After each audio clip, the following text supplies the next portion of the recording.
Hello and welcome to the Last Word on Spurs, your deadline day special. Where do you go from that? If you're listening for the first time, you can find us on iTunes, we're on Spotify, we're across all major audio platforms, we're of course on X. Yay! Yay! We're on Instagram, we're on Facebook too, and we are back. Yay! As Jason McGovern would say, that transfer window is slowly shutting. Oh, what a long day this has been as Spurs fans. If you're with us for the first time, like I say, follow us on all those platforms. We are back live. Like I say, you guys have been amazing, can I just say, throughout this transfer window. I've got alongside me a man that's been joining me throughout a lot of this transfer window. Matty Hayes in the building, as is the conductor, the runner, Lee McQueen, and Richard Cracknell on this Last Word on Spurs. Patty Tyrant is on his way soon. We may get an arrival from Darren Hartman before he goes into DJ in Covent Garden. That's the kind of man he is. He's always on the move, that guy. So it's a busy show on Last Word on Spurs. In terms of a rundown and what to expect, I'm laughing because I'm thinking, what are we expecting? We're giving you a bit of a window review in terms of what Spurs have done during this transfer window. We'll be, of course, reviewing that Europa League draw that was obviously earlier today and giving our final preview ahead of Newcastle United to come, where we all simply cannot wait. Look, it is a bit of fun. It is a bit of a joke. I did say to the guys off there that normally, when there's more four of us on this show, it normally indicates it's a bit of a crisis show coming your way. So hopefully it's not that case. It's a bit of a free-for-all, bit of fun. And yeah, again, hopefully a bit of light relief, because I know there's a lot of Spurs fans out there that are maybe really disappointed and frustrated with the transfer window. We like to think we're going to bring you a really balanced panel that are going to give you their thoughts on it. So we're going to start with 5 words or less on this transfer window. And let's start with Matty Hayes. Bless him. Matt has been with me throughout this transfer window. So Matty, to open up, 5 words or less. Matt, come in for me. What are we going for? Joe, it's funny because I often struggle to keep my answers to 5 minutes or less. So when we're going five words or less, it's quite a struggle. Hold on. When these guys, Crackers and Lee, 5 minutes or less, are you being serious? I think what I'm going to go with is we're better, but not enough. That's nearly a coherent sentence. I think that's good enough. I'm happy with the business we've done, but there could have and maybe should have been more. Love that. Thank you so much. Let's go around to Crackers. The king of analogies, Crackers, you got a one-liner for us or more than a one-liner on this window? Yeah, go on. It's who we are, mate. It's who we are, mate. It's who we are, mate. I like that. Fantastic. A man that never short of words is Mr. Lee McQueen. Macca, I don't know. I can limit you to 5. How can I limit you to 5 words? I've never done it in this last 7 years. I've got it. I've got my 5 words. Okay. It's a Ben Davies window. Oh, okay. It's a Ben Davies window. Ben Davies I like window. that. I like it. That's like a lot of things. Can I just say, I sprung this on these guys with about 2 minutes to go into the show. So let me just say, when people think that we lack professionalism, these guys have, straight away given you the indication. I would probably say for me, what is the ambition? And we'll come on to that definitely in this window, because again, I think that is maybe the key of what are Spurs aiming for? What are they going for? And I will also say that we've got the wonderful Patrick Tyrant backstage that I'm going to be letting in a second. And then Pat will be hearing this right now, and he's smiling right now. And I want to tell Pat before he comes in, he's dropped out again. He was there. He dropped out again. Yeah. When we get Pat's 5 words or less. But Joe, before we do, let's get a feeling of what Jamie Redknapp said back in the last season about the current hierarchy, because I think it's an interesting take in terms of where Spurs are, what their thoughts are. I'm going to get the guys' thoughts in terms of the transfer in general. But this is what Jamie Redknapp said at the point of last season about Tottenham's hierarchy. And at this point, I'm going to let Pat know in the backstage. Patty, when we come back, we want your 5 words or less about this transfer window. And Pat will be coming back on the back of this reaction from Jamie Redknapp about Spurs under ENIC. I agree with him, and that's what he's alluding to. But that's a culture that's been created for a long while at this club. I was here. I didn't ever feel it was a winning mentality or even try. You can't always win, but sometimes you can make sure you try. 2 years ago, I remember being up there in that box, Kelly, when Arsenal, they lost here to Tottenham. Tottenham beat them. They bullied them that night. And if you had said to me in that 2 years after Arsenal would be contending to win the title, I'd have been, well, I can't quite see that. But what Arsenal have done as a club, they really back the manager. They brought in players that are ready to win titles. Not maybe going to make the team a bit better, win titles. What do we need? We need Declan Rice. Let's bring him in. Let's make that difference. They tried to buy Mudryk for 100 million, whatever it was. No, they didn't get him. They ended up getting Trossard. But challenging to win, to get players, to take that club to the next level. And that's the mentality of Arsenal that Tottenham haven't got. They've got the most beautiful, the facade, the stadium is incredible. But the team has to match that. They lost Harry Kane at the start of the year. You should have said to Harry Kane that we want to keep you. We want to make sure that you're here.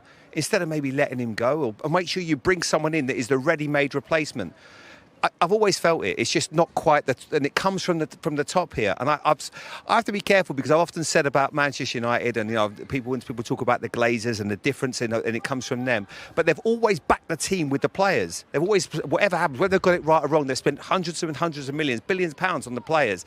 Whereas here, I just don't ever think that's been the case to improve the team. So you just think it's run as a business, is what you're saying? Absolutely run as a business, and I think the fans deserve better than that. I mean. So there you go. That was Jamie Redknapp's thoughts on Spurs in general under the ownership of Enquiries. Now, the reason why I brought that in is, again, there's been a lot of feeling around what Spurs have done during this transfer window. And to be honest, we've tried to assemble a really fair, balanced panel for this show to look back on the review of the window, what Spurs have, what they haven't done. And, yeah, where this leaves us now, of course, up until January. Are Spurs in a better position? Are they in a worse position? What is the ambition at Tottenham? Before I do, I want to welcome the wonderful Patty Tyrant to the show. Pat, thank you so much, my man. Look at that radiant smile in there, Patty, from you. And Pat heard us in the backstage there, Patty. We're asking everybody for their 5 words or less to sum up this transfer window. Can I just say, so far, Pat, I know you won't believe this, we've actually managed to limit these talkers to 5 words or less. Don't know how I've done it. Not sure how we've done it. Pat, you got 5 words or less? I can see Lee looks disgraceful at me by saying that. Underwhelming, left short yet again. 5 words, boom. Wow, we all did it, Rick. We all did it. I know. It's incredible. It's incredible. You know what? I think wanted a miracle this deadline. There it is. What's the general consensus? Is everyone feeling the same? Obviously, I've not heard any of what you guys have got to say. Are people on that I think the vibe is that we could have done more, maybe should have done more. But I'll start with Matt if I can to open up this show. Matt, let's just start with you in terms of the window review. And listen, we'll bring the latest news on Spurs and what they have done on this deadline day, if anything, in terms of outgoings, which is the main case of things. So Spurs, look, they spent 125 million during this summer transfer window. 46 million of that has been from sales. There's been 5 players in, 9 players going out for good. The wage bill is down by 32 million. The average squad age is down to 25. Matt, sum up your feelings about the transfer window in general as we draw to a close. I think the business that we've done has been very good. I think the young players that we've brought in, counting Lucas Bergvall, because it was technically done after the last window, so it is from this window. Archie Gray, Wilson Adebayor, Yang Min-hyuk, really, really impressive young players who you can see they fit the type of player that Ange Postecoglou likes to use. We can see, even with the way Ange Postecoglou has spoken about them, that he's quite happy with these to come in. Dominic Solanke, I have my reservations. I don't think he's done it consistently enough at the top level to warrant a £65 million fee, but I'm not the person paying the money. What I see is a striker who, again, fits stylistically into what we want to do. He can get involved a little bit with link-up play when the ball goes into the box. As we saw in that opening game against Leicester, he'll be in the right place to get that opportunity. Putting it in the back of the net, he's only had one game. I'm not going to criticise his not having a goal. That's the next step, but he's getting into positions better already than Richarlison did. And Timo Werner, I know we all have our doubts about him, and I know there's definitely a lot of shortcomings in his game that need to be addressed. And for me, are the reason he wasn't bought permanently and just came back in on another loan. But those 6 signings, for me, are good because you can see that Ange Postecoglou was happy with them. And on Werner in particular, he's spoken in glowing terms about him. The problem is the bits of business that we haven't done. And there's 2 ways of looking at this. And I know some of the other guys are going to speak about one angle. So I look at, for me, what I class as the positive angle. And for so long as Tottenham fans, we've been giving out that we've gone, and I said this on the show the other night, Ricky, we've been giving out that we've gone for the cheaper option. There have been so many times where we could have got a Bruno Fernandes, a Paulo Dybala, a Milan Skriniar, and we've ended up going for the 2nd, 3rd, or 4th option. And we've been rightly fuming with that because it's not the way a club that wants to compete at the top level acts. That's just not how it's done. Yet now, and again, from Ange Postecoglou's mouth himself, he said that we're not going to do that. we have our main targets, 2, 3, or 4 targets that fits exactly what he needs in a player, and we're going to get them, or we're going to get no one. We're going to wait 6 months. We're going to wait 12 months until we can get that player. And I feel yet again people are giving out about that. And I feel like some fans expect everything to be perfect in a transfer window. That's just not the way it's going to be. So I'm happy that we've taken that step instead of settling for second best, that we're willing to wait until we get the players that we want and that we need, because otherwise you end up with a team full of players that just don't quite reach that level that we need. And if we have to wait a little bit longer, it's tough, it's frustrating, and I know it's been a long time under Enquiries, but in my head, this is a completely separate project. There are new people in there from Johan Lange and the team that he's put together, all the way down to Ange Postecoglou and the coaching staff that he has, and down to the players. Like I said on Tuesday, Ricky, Christian Romero is the second longest serving player in our regular starting 11, and he's only been here 3 years. The whole slate has been wiped clean, and a whole new team from top to bottom has come in, of course, except for Daniel Levy. So I'm happy to wait that 12 months to get the absolute best player that we need, because the alternative is buy plan B and then have to deal with that for 3-4 years, because we're then not going to go out and get the best player. So I'm happy with what we've done.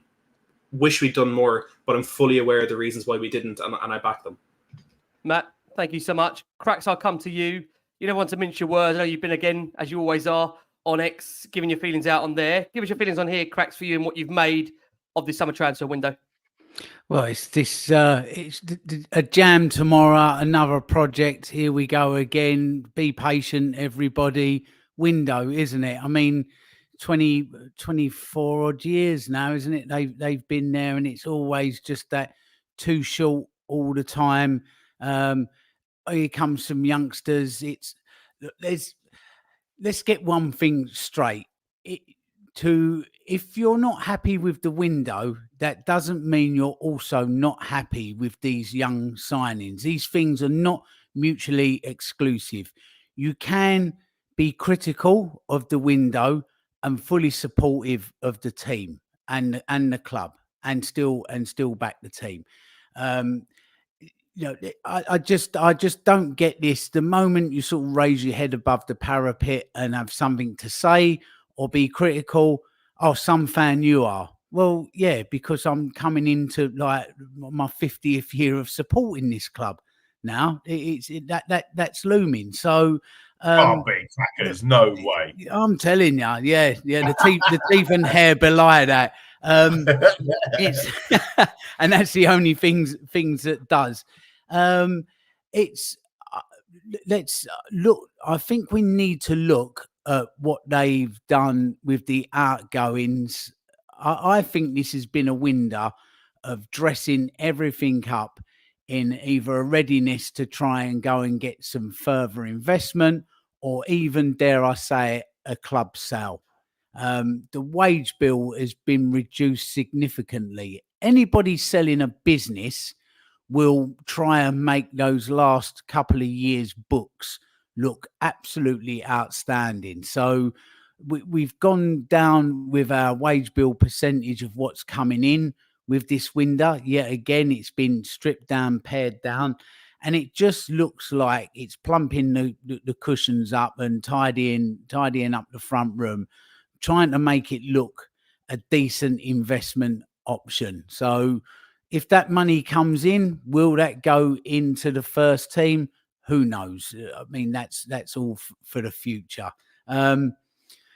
We're short at left back. It's as simple as that. We have bought one ready-made to go signing for this first 11 in Dominic Solanke. Everybody else is a prospect.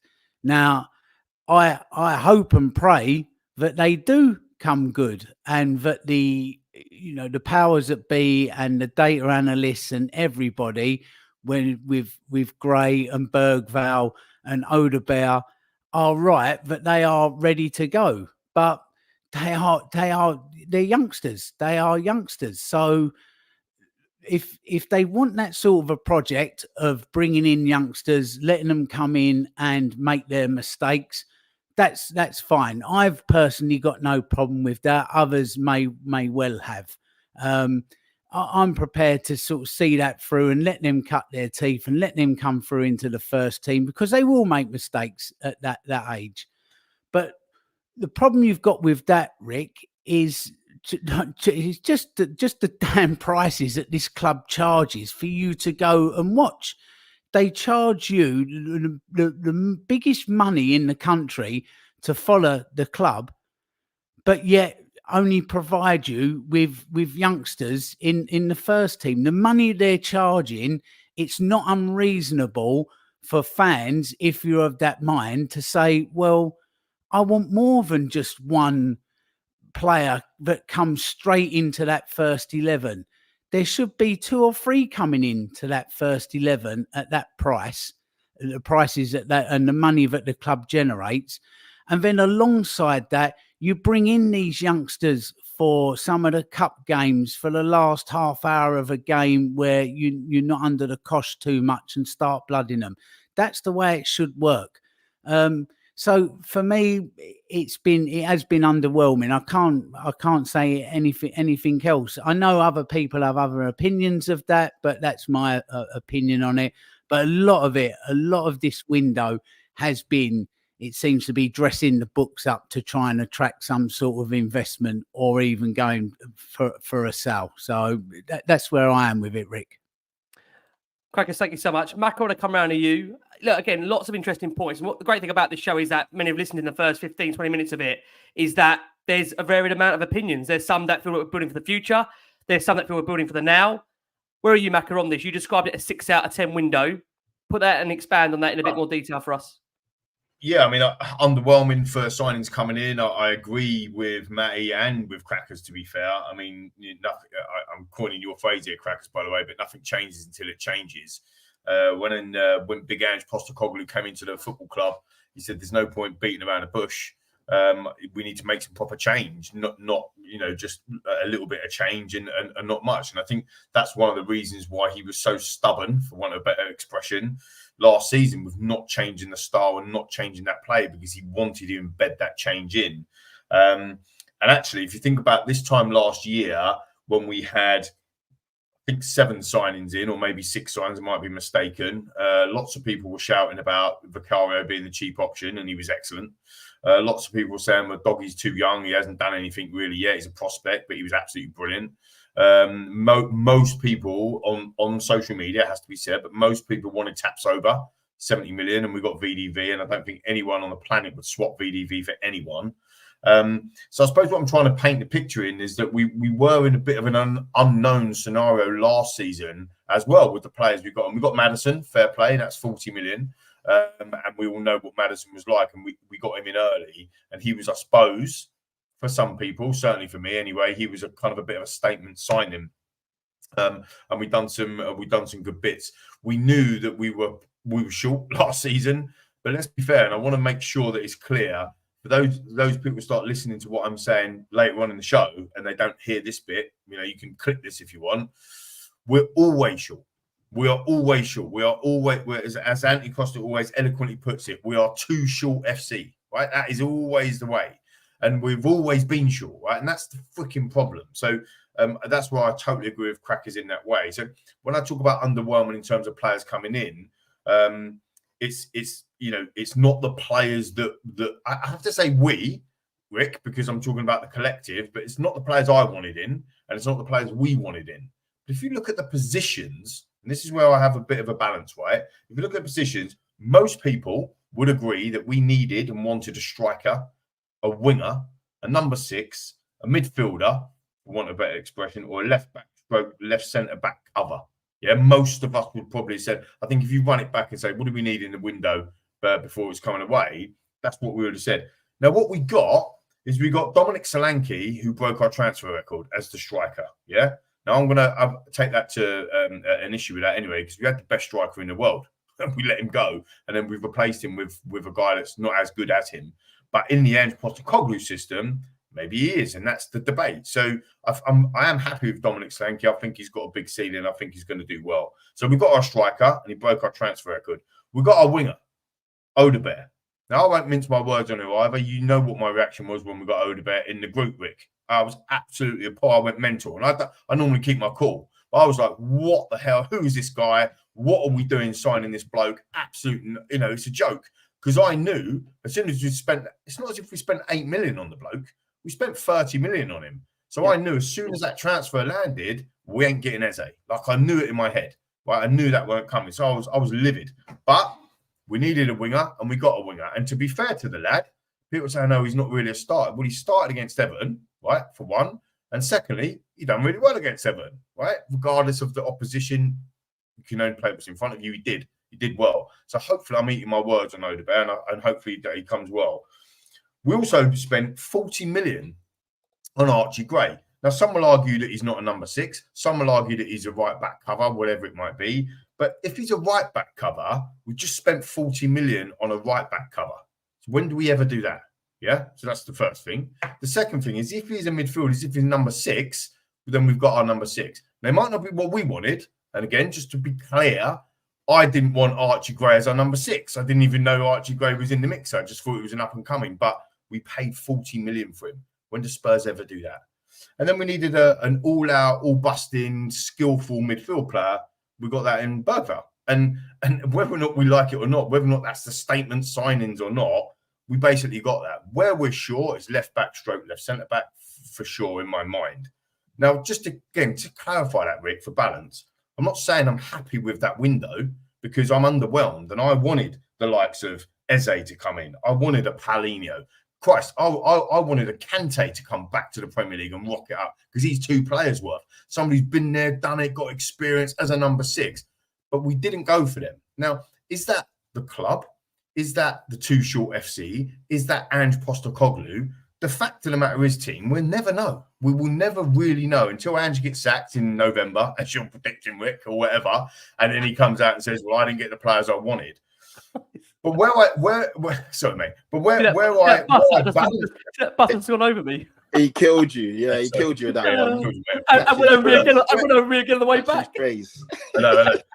Where I balance the window out is the outgoings. Because I cannot tell you how many nights I've given up for my family, for traveling around, for being in Spain, for being at work, getting back, doing a pod, and everybody telling me we need to get rid of Solomon, we need to get rid of Højbjerg, we need to get rid of Gil, Reguilon's not good enough, and we got rid of Solomon, Valise, Sessegnon, Troy, Ndombele, Roden, Højbjerg, Japet Tanganga, Gil, Dyer, Perisic, Emerson Royale, who I've stuck up for a lot. And Matty might give me an update. Gio and Reggie are still at a club effectively, but they might be going out tonight. That's a hell of a lot of change from an outgoing perspective. So, look, to summarise, I'd give it a 6 out of 10, a Ben Davis 6 out of 10, not because I'm happy with all of the statement signings that we've made, because we ain't made any, but ultimately, because of the 8 out of 10 that I give the outgoings. We needed to get them out. And people will say, well, that should have happened a year ago, 2 years ago. Yeah, you're right. It should have. It didn't. And the fact of the matter is, Conte 2 years ago brought in a Perisic. Yeah. Conte and Mourinho loved an Eric Dyer. Do you know what I mean? Like, so it couldn't happen until the change was happening. So it's a 6 out of 10. It's underwhelming. We didn't get our big statement. But again, what I would say is Dominic Solanke a statement signing is 65 million. 65 million. So, you know, I think it's what the club wants as per Cracker's point, but I actually do think it's what Ange wants as well. And I think that's really important. That is the most important thing. Because here's the thing, team, and obviously I'll shut my mouth in a second because I've been waffling on for ages. If we go on a run like we did beginning of last season when no one thought that we would, and we did, if we do that now and we go and prove to everybody that we can go to Newcastle and not get absolutely our pants pulled down and turn up at our place like we did during the COVID situation when they bottled it and we absolutely smash them and then we go on a run, all of a sudden, Bergvall's assisting and scoring and Archie Gray running that midfield, no one's thinking they're youngsters anymore. Do you know what I mean? So I think only time will tell, but it is Too Short FC. It is. I don't want to look. I'm not, mate. I must be the least negative person on the Last Word On Spurs channel ever, along with probably Ricky J. Norwood, to be fair.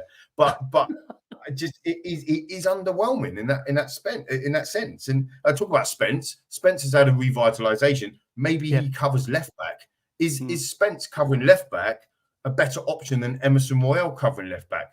We're not sure yet, are we, team? We're not sure, but that's what we've got. Yeah, I think bringing you impact, the key point Lee made there, he made some really key points, but the biggest one of all is that Ange Postecoglou is happy with the window. He told us that earlier in his press conference on Friday, which I think is really important to bring into this show because, look, regardless of what we think, and look, many would say that we are the most important people. I put that in kind of a paraphrase because we're the fans. We're the ones that go and pay the ticket prices to go and watch our team play home and away each week and support them. But the most important thing beyond us is the manager. He's the one that's got to work with the players. He's the one that's got to get a tune out of the players. And Ange was asked that question earlier today in his presser if he's happy. And he was asked that question specifically if he's been backed. And he went, yeah, I've been backed. Well, it's definitely part of my plan to sign younger players. But I think when you're trying to build or rebuild a team, you've got to look, all managers hope for the long term. The reality is that you don't know how long you'll be there. But I've always tried to build teams that will last over a cycle, which, 3, 4, 5 years. It's just a natural consequence of that. You're looking at a younger demographic, a team that will grow, that will improve, and that will adapt to the challenges ahead. Like I said, when I got here, it was a team, even from a demographic point of view, that was at the end of a cycle. A lot of the players were great careers, but were either ready to move on or get into the end of it. So that combination with a different approach to me, it was definitely part of my plan to go younger. He also made a point that he didn't want to block the pathway to Luka Vuskovic, who is coming to the club next summer, when he was asked about the point of Spurs not bringing in an additional centre-back. And again, to put it into context, Spurs have made this window 6 signings. And as we said, that includes, of course, Archie Gray, Lucas Bergvall actually formally arrived, but was agreed in January, Timo Werner back on loan, Jan Min-hyuk, Dominic Solanke, and Wilson Odobert. I start off this show, Pat, for me, asking the question, what's the ambition? What's the plan? Because if I know what the plan and the ambition is, then I know full well what to expect. If we're looking at a project, then I understand that we're not ready to win today. If we're looking in Ange Postecoglou's words that we are, in his opinion, not interested in 5th, 4th, 3rd, 2nd, we want to win, I just don't think this transfer window tells us that we are looking to compete. So where are we, Pat, for you, given the manager said he's happy with the window, happy with the players coming in, which, as I've just said, I think plays a massive, massive integral part into the business Spurs have done? Yeah, first and foremost, I want to say, obviously, good evening, good afternoon, good night, depending on what time you're listening to this. Hope everyone's good. It's transfer deadline day. And obviously, the season pretty much kicks on after this. We've got an international break, but then it really mounts up. So I hope everyone's good. And, it is tough because transfer deadline day can always be so exciting or underwhelming or this, that. We've all got personal feelings and opinions. I've seen the comments, I've been looking at and seeing everything people are typing. And I don't believe anyone on here is negative. I don't believe anyone's not backing the team. Of course, we back the team. We record these podcasts week in and week out. We go to the home games, we go to the away games. We're here. We want the team to do well. So I feel for me, I just feel a bit let down. I feel a bit short. I feel like what everyone else on here is saying. I just, Ange Postecoglou said all the right things. He wants to win in his second season. In his second season, he usually goes for the juggler, blah, blah, blah. And then when I see the players coming in, I don't see players that will help us win this year. So that's for me where I feel like I've been let down. And I think the players that we've brought in are fantastic. They look good. Very early days, but from what I've seen from a technical standpoint and ability, they're definitely players that Ange can turn to. Where last year, if you put it into context, Emerson Royale coming on, Højbjerg literally came on no matter what. If we needed a goal, we bought on Højbjerg. If we needed to shore things up, we bought on Højbjerg. He wasn't a player that fitted the system, but a consummate professional, always gave us all. The same with Emerson Royale, centre back, right back, left back. You couldn't bemoan the guy. He literally gave everything for the shirt, but the quality wasn't there. Højbjerg as well. I think he's a good player. Doesn't stylistically fit our system. Cool. See you later. We give you a standing ovation and a round of applause. You did your best for the team, but you just didn't cut it. The guys that he's brought in, as you can see, he can rely on them. They will suit the system, but they're so young, 18, 19-year-olds. And if you're looking at, for me, again, put it into context as well. Last year, I didn't mind us not getting into the Champions League. And a few rival fans, as you know, I'm on all these different podcasts. I interact with so many fans. Oh, you're a bottler. You're a loser. You're okay to let Man City beat you if Arsenal don't win the league. All this rubbish. I was like, where we are right now, I think it's too big of a step to go from no European football to competing in the Champions League. And if I was in the Champions League, if we're in the Champions League, I want to see us compete in it. And ideally, go to try and win it. I thought that's a step too far, but Europa League, we can definitely go in there and win it. But I don't know, with the squad that we brought in, the players, I don't see them being good enough to win the Europa League. So that's where, for me, I feel let down. And I hope I can mince my words, and you guys can come back to me in June and July and May and say, you know what, you were wrong. But I just think that we're relying on too many youngsters right now, and it's just pretty much not where we want to be. I think in terms of has Ange been back, the answer is yes. But has he been back to the level that we would like him to be back? The answer is no. Do you know what I mean? Like, if you spend 65 million on a striker, that's a lot of money, irrespective of what league you're in, irrespective of what team it is. Arsenal, Man United, Man City. 65 million is no walk in the park. That's good money. And Dominic Solanke, he is a gamble. It's a gamble we're willing to take. I like him. I think he's a good player. Obviously, like Matty said perfectly, he summed it up. It's a big risk. He scored 19 goals last season. The year before that, he scored 6 goals. The year before that, he scored 19. Excuse me if my figures are off by 1 or 2. This is all off the top of the head. But I think that's about right. So as you can see, the guy has got the ability, but can he do it long term? Can he do it in a new team? I like to think when you look at him, he's one of these guys that is hungry, got a point to prove, has been written off his whole career, always backed himself, taken the big move. It may not have worked out, but he obviously took the step down and he's backed himself and he's back where he feels he belongs. And I like that. I like that resilience and that grit and that determination. And you can see he's got that chip on his shoulder in the right way. And I like that. I want guys like that are willing to, they don't feel they've made it already and they still got a point to prove. But then when I look at all the other guys, obviously they're all young, and sometimes these youngsters will come in and they're not scared. They've not been burnt. They've not been, they've not been scathed like an Emerson or a Højbjerg. So they'll come in and they're just going to be ruthless and relentless. And, like Odegaard coming on, first game at home, front of a big crowd. He'd obviously heard all that, but he just took his man on and he looked really good. So we just hope that we get that kind of, and sometimes as well, I was thinking about this. I've been speaking to many different people about it. And I think Ange has gone for these youngsters because he feels that maybe with a Højbjerg and Emerson, they didn't really believe in his methods. They've been coached by so many different coaches, so many different systems and all. And they're like, I don't really believe in this. And you need youngsters that he can mold in his image and will believe what he says. Because if they don't believe it, they can't execute it. So I think that's why he's gone down that route.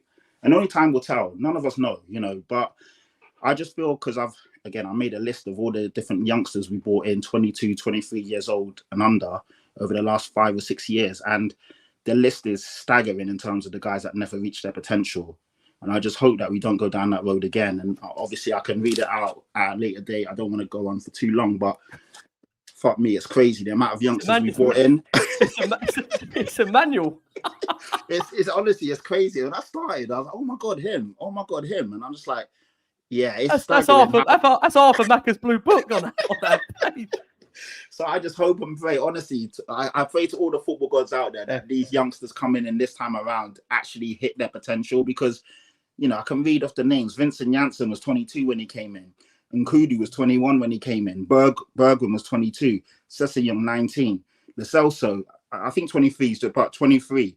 Yep. Jack Clark, 18. Reguilon, 23. Joe Rodon, 22. All these guys are no longer with us. So, yeah, I don't know, man. I don't know. But, I don't want to be that guy saying, all we can do is go on social media. We can go on X, we can go on Twitter, Instagram, and you're going to see all these people moaning. We're not like that. But also at the same time, I can understand that there's shortcomings, and I just feel that we didn't do enough. But time will tell. It will. Listen, what we are going to do, we are going to go for our first break of the show. Yeah, we're going to squeeze one in if we can. Absolutely fine, bud. For our listeners on audio. Listen, thank you so much. Nearly over 4,000 of you are watching this show live. Look, ideally, I'm sure we'd all love to be doing maybe some more favourite things on a Friday, but here we are talking about our beloved Tottenham, and everyone's working a bit of overtime, so we can't thank the guys enough. They give up, like Lee said actually in his opening section, they give up so much of their time, not just watching Spurs, but doing so many of these shows for Last Word On Spurs. And I've got to say, in the world that we live in now, I've got to say on this show, I know a lot of people hold opinions of a lot of these guys really, really, I won't say to heart, but everyone has a feeling about some of their maybe favourite people they watch on shows like this. And there's definitely a certain narrative by the way certain people feel that really for them gauges about what the window is like. So when Lee makes the point there earlier for him that he feels that for him, his perspective is one of the more least negative guys on the show. The reason why I think it's important to bear that in mind is that I think when you see on social media, and I've seen it as well, rational people that I consider to be people that I know that go to Spurs week in, week out and are fairly calm people, and you see those people maybe questioning what the ambition is or what the moralities of what Spurs are trying to do. I think that's an interesting take, because then you are really getting to grips with what maybe the true embedded fans want to be. And there's no such thing as a true fan. I think I say you can live 100 miles around the world and still be a true Tottenham fan. We don't have the ability to go to Spurs week in, week out. We all have different commitments, but I think it's really interesting when you get different viewpoints from fans. And what I think we always try and do on Last Word On Spurs is provide a balance, which is always difficult to do because, again, you can't please everybody. And I think we're always conscious of that as a show, that the reason why we have, I think, a real amazing pool of people is because everybody brings something different to the table. And again, that's why, with no disrespect, I think Last Word On Spurs, I'm going to naturally say I think it's the best Tottenham show out there because of the kind of people that we have on. And at the end of the day, I think that is what makes the show what it is, the people. And you wonderful people that tune into us, as you have done for the last 7-8 years. I do want to come over to Matt, if I can, just to bring an update on where we are going into nearly this final hour and 7 minutes as we record on this transfer window. We have had some news in regards to Giovanni Lo Celso. We know Spurs, in only Spurs true fashion, haven't signed a player, but might sign a player, but not right now. So we'll come over to Matt for a conclusive update on where we are, Matty, heading into nearly an hour and 7 minutes left of this transfer window. Yeah, it's one of the strangest deals I've ever seen in typical Tottenham fashion. Like I said on social media, we've agreed a deal that we have the first opportunity to agree a deal with a player, and it's incredibly confusing. But do you want me to name the player and give the news update? Yeah, go for it, Matt. You give us all the update. You give us the update. So the player is Johnny Cardoso from Real Betis. He's an American number 6 defensive midfielder, kind of box-to-box midfielder. And the strange thing about this deal is Real Betis wanted to sign Giovanni Lo Celso. They couldn't meet the asking price that Tottenham were offering. So they've offered a lower amount of cash. And in turn, Tottenham have essentially bought the rights, I think 50% of the rights and a future purchase option on this Johnny Cardoso. So essentially the way it works is that in 12 months' time, Tottenham will have first refusal on the player. And I think that the best thing to liken it to, it's as though we have loaned the player to Real Betis with an option to buy, but without the loan because we don't own him. I don't fully understand it either. I said something about it on X. I had Fabrizio Romano in my replies trying to get me to cheer up about it, saying it was a good deal. 6 million that we're getting for Lo Celso plus some of the rights on this player. It's being seen as a really good deal. I can't say I know anything about the player. From people that I've seen on social media who've watched him, whether that's Real Betis or La Liga fans or American football fans, they're highly impressed with this player. So it is a very strange deal, and not the incoming or the purchase or the signing that perhaps we were expecting. But it's financially, I think, a good investment from Tottenham, because we're getting Lo Celso off our books. All of his wages will be gone. It's a permanent deal that he's going to Real Betis in. We're not getting the amount of money we would have wanted for him, but whatever happens with Johnny Cardoso, we are guaranteed a fee in the future, because if we don't exercise that option to buy him in 12 months' time, if we don't exercise that first refusal option, we will buy a future sell-on clause. So this is a player that could never play for Tottenham, and we could still make money if Real Betis sell him to another player. So it's incredibly confusing, and I may have made it even more confusing with this attempted explanation, but it's just another creative piece of business by Tottenham.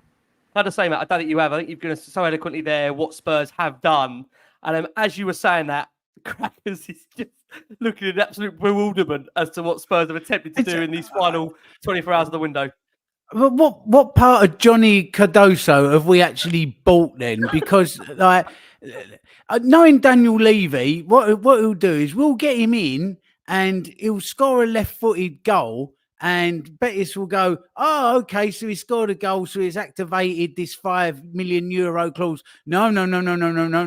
No, we bought the left leg. You own the right leg. And he's not scored with that. Bagsy turn around, touch the ground, no returns. It's just nonsense. Like we're buying a player that we maybe... This isn't stocks and shares. Honestly, When are we going to just buy players to play? Please. This is just nonsense. I didn't get into football for all this crap. It's just crap buying a future. What's he, a Pokemon card? It's just it's nuts. Absolutely nuts. great name, by the way, Johnny Cardoso, isn't he? Mario says there. He's an NFT, mate. He's an NFT. He was in Goodfellas, wasn't he? Yeah, he's a non-fungible token, made up Goodfellas gangster name, isn't it? I went into the bar and Johnny 2 times was stood there. He's a great guy. Johnny Cardoso over in the corner there. He'll get you anything off the docks that you wanted. Come on. It's like, just... And to top it all, earlier on today, my first sighting of him on X was he was actually called Johonny. Someone had spelled it Johonny. So yes. I thought, no, like, is he Johnny or is he Johonny? Because Johonny sounds like the Fine Young Cannibals singing, Johonny, we're sorry, won't you come on home? He's like, it's just pronouncing it like Roland Gift from Fine Young Cannibals, Johonny. I just realised it was a spelling mistake, like Stan Collimore's Palanti, isn't it? He's like, just... honestly, I'm just trying to calm down over this buying future share stock bits, and like it's like an NFT pyramid racket, isn't it? It's just nonsense. Get on and buy some players. You got an hour. Get on with it. That cracker's warning. Mac, I want to come over to you. Mixture of feedback, I would say, for this one. Some think maybe it's intriguing bit of business that might turn out to be an absolute superstar. Some maybe along the lines of crackers thinking, if you want the player, just buy him now. I mean, Lee, what's your general feeling about Johnny Cardoso being the latest one of the band, potentially? I don't know what I've just done there. Ignore that. I don't know. Yedlin. Forget you ever heard that bit at the end there. Yeah, like I don't know. Yedlin springs to mind. Look, to be honest, like none of us know anything, or none of us. Some of us do, obviously, but I don't know anything about him. And I think it's really about getting Gio out the door rather than anything else coming the other way. Just so I'm coming from. So I think it's that. I did want to just quickly touch on a point you made earlier, Rick, and you've been quite vocal about talking about with regards to kind of where are we going, what are we doing? Not from an ambition point of view. I think that's well documented that Spurs are always too short. But I actually do think that everything the club has done, whether or not any of us in the studio or any of us on the listening back to this tomorrow or in the comments now agree with this or not, or wanted it this way, I actually think the club has done exactly what they set out to do. They set out to play attacking front foot football, which they did, which they're doing. They set out to change a lot of the old stuff and bring in young, hungry, enthusiastic, energetic players. Exactly what they're doing, and it doesn't float most of our boats. It does some people's, but it doesn't float most of our boats, and that's why we're still quite angry. But I do think actually they spelled that out, didn't they? In the last fans forum, that even whatever we think of Daniel Levy and whatever we think of the hierarchy and whatever, I think that's what they spell out that they were going to do. We want our football club back. We're going to play attacking football. We're going to we're going to make sure that we're playing good football with young. And I've got to be honest with you, it does remind me a bit of. Well, you're going to hate me, Rick, for saying this, but it does remind me of Poch coming in. When Poch first came in, he had that first season where struggled, we lost a few, we won a few, we ended up being fifth, which is mental. It's exactly what happened last year with Ange. And then he ripped out all the people that didn't want to play for him. Because again, you've got to remember, people talk about the high line. People talk about suicide. Poch played high line. Major high line. Like they played very, very high pressing. When Poch came into the football club, Klopp went into Liverpool. And do you remember the criticism Klopp was getting when his first season? This is not sustainable. You can't play this high pressing. Anyway, we obviously know what Klopp went on to do. I think that season, Klopp, Pep, or one of the seasons, Klopp, Pep, and Maurizio were the 3 managers up for Manager of the Year from a FIFA perspective. Klopp, I think Poch maybe won one of them, and Klopp won one of them. And Klopp said this should be going to Pochettino, because he knew the job it had done with lack of funds and, all the narrative that goes on with this damn football club. But this season reminds me, this era reminds me of that. when Poch came into the football club, he lowered the age. We went down that route. We changed it up. I think the average age was like 29. It went down to like 25 or whatever.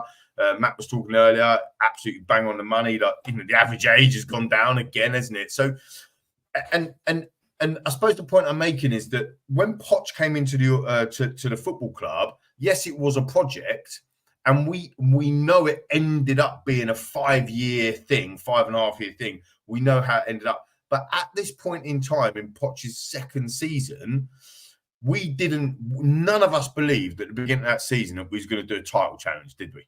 None of us. Yet Poch was saying the same things. Poch was saying, let's not worry about Arsenal. Let's not worry about Chelsea. Let's worry about ourselves. Poch was saying, let's not worry about the League Cup even. Sorry, Rick, I'm going to make you have a heart attack here. Let's not worry about the League Cup or the FA Cup. Get beat by Manchester. Yeah. Steady. Yeah. Steady. He's going, let's go for the big prizes. Why can't we go? And what he was doing, he was changing the mentality, changing the belief in the football club and in around the fan base. Just see the parallels happening right now with Ange. So I'm not saying that you have to be, like we said this before when we was on the show before, I'm not saying you have to be all in on Ange and this, that and the other. Everybody goes through different stages. You get them people that queue up outside the Apple shop, don't you? Right? As soon as an iPhone comes out, iPhone 16, right, it's coming out, you get people, tense outside the Apple shop, like waiting there for 3 days. Yeah? Because they're all in. They really want that product before anyone else, and that's really important. And that's like Ange coming in. Right, as soon as he's in, we're all in on him. We love him. You get other people that are like, do you know what? I'll have a look to see if this Apple, if this iPhone 16 takes off, because I've got a 14 and it's all right. And then your mate turns around to you, then he goes, bloody hell, do you know what? This iPhone 16 is amazing. You're like, all right, well, what can you do? It's like, yeah, you get amazing selfies on it. And you're like, all right, I might go and have a look. That might happen 3 months later, 6 months later. See where I'm coming from? It's not as a good analogy as Crackers, but I'm sure he'll be able to polish that one up for me. But the point being is, iPhone 16 now. That's all I know. I'm waiting for the iPhone 16. Lee, if Enoch were making phones, we'd all still be having an iPhone 5 waiting for a system update off of them. That's the truth of it. We've just been stuck on iPhone 5. Like, don't worry. The update's coming. The update's coming. Don't worry. The new handset's coming. Yeah, I'll get it out to you. Yeah, sign another 2-year contract with us. We'll get it to you. It's sure. Oh, I'm sorry. No, sorry, that didn't quite work out, that iPhone. It's all right. I know down the road's on iPhone 25 and you're still playing Snake on your Nokia 3210. Don't worry, it's coming. That's how it feels with them. It's always coming. I know. Coming. And like I say, I mean, again, to coin your phrase, right? From a board perspective, from an Inc point of view, for them being in charge of the football club, there's a lot of fans, a lot of our viewers and listeners. They don't know any different. They've only ever had an Inc run their football club. Do you know what I mean? Like, Matty, one of our own. I mean, I'm not giving away people's ages here, but do you remember? Let's put it this way, Matt. Do you remember my old boss, Alan Sugar, running the football club? No. Right? Enoch have owned the club for longer than I've been alive. Not to make you feel old or anything, right? But there you go. No, it's only a couple of years, don't worry. But no, I mean, again, so the point being is there's some people that don't even know previous ownerships or how that is or how that works and that sort of thing. I suppose the comparison I'm trying to make is when the consistent is a Nink, and I'm sure we'll get onto that. But when Poch came into his second season, it's easy for us to go back and go, yeah, but we had Jan Vertonghen. Yeah, but we had Oliver Road. Yeah, but we had Danny Rose. Yeah, but we had Carl Walker. But none of them players at this point in Poch's second season weren't that good. They were as good, probably maybe even worse than what we've currently got. Do you see where I'm coming from? In the same journey. So that's really important you've got to get your head around it. Some people can't get your head around it, right? Some people can't make that comparison. But to make a comparison of our, say, for example, our back four today versus the finished article that Poch had, that's incorrect because our back four isn't the finished article yet. But you could argue, like, Carl Walker went on loan. He was halfway out the door. Gareth Bale was going to be sold to Birmingham, yeah? Because we thought he was finished and he was too young. Danny Rose, I remember my mate, I'm going to call him out, Steph, he's my best mate, right? Goes to all the games with me as well, whatever, known him since I was 3. he used to batter Danny Rose. Like, he's useless. And he become one of the best left backs over a period of time. So if you look at the transfers that happened in that window, we signed some dross during that window, and nothing's changed to Cracker's point, but we still went on and had a title challenge. And that's what I'm saying. I'm not trying to make you change your minds or change your beliefs, but what I'm saying is you don't know until you know. So there's no point going into a window, going into the season, doom and gloom, because you don't know what's going to happen. And one thing I do know for a fact, in any walk of life, you need to have support and you need to have the togetherness. And I don't feel that anymore with Spurs. I don't feel that. And it comes from the top, of course, but the whole Ange new project, him coming in, where's, I'm loving Ange instead. Where is that gone? Where is the attacking football, the zest, the progress? Because we've only played 2 games and we played brilliantly in both games, but apart from 2 15-minute spells. Do you see where I'm coming from? And it's like really, really hard to get motivated when there's constant negativity. Not on here, but just around the club. It's always around the club. Do you see what I mean? It's really tough. I think on that point, Lee, it feels, again, being around, even at the stadium and, again, social media, that it does lack believers. I mean, and the thing about Ange and the way he wants to play, me and Matt spoke about this the other night, you need believers. You actually need the coaching staff to believe. You need the players to believe.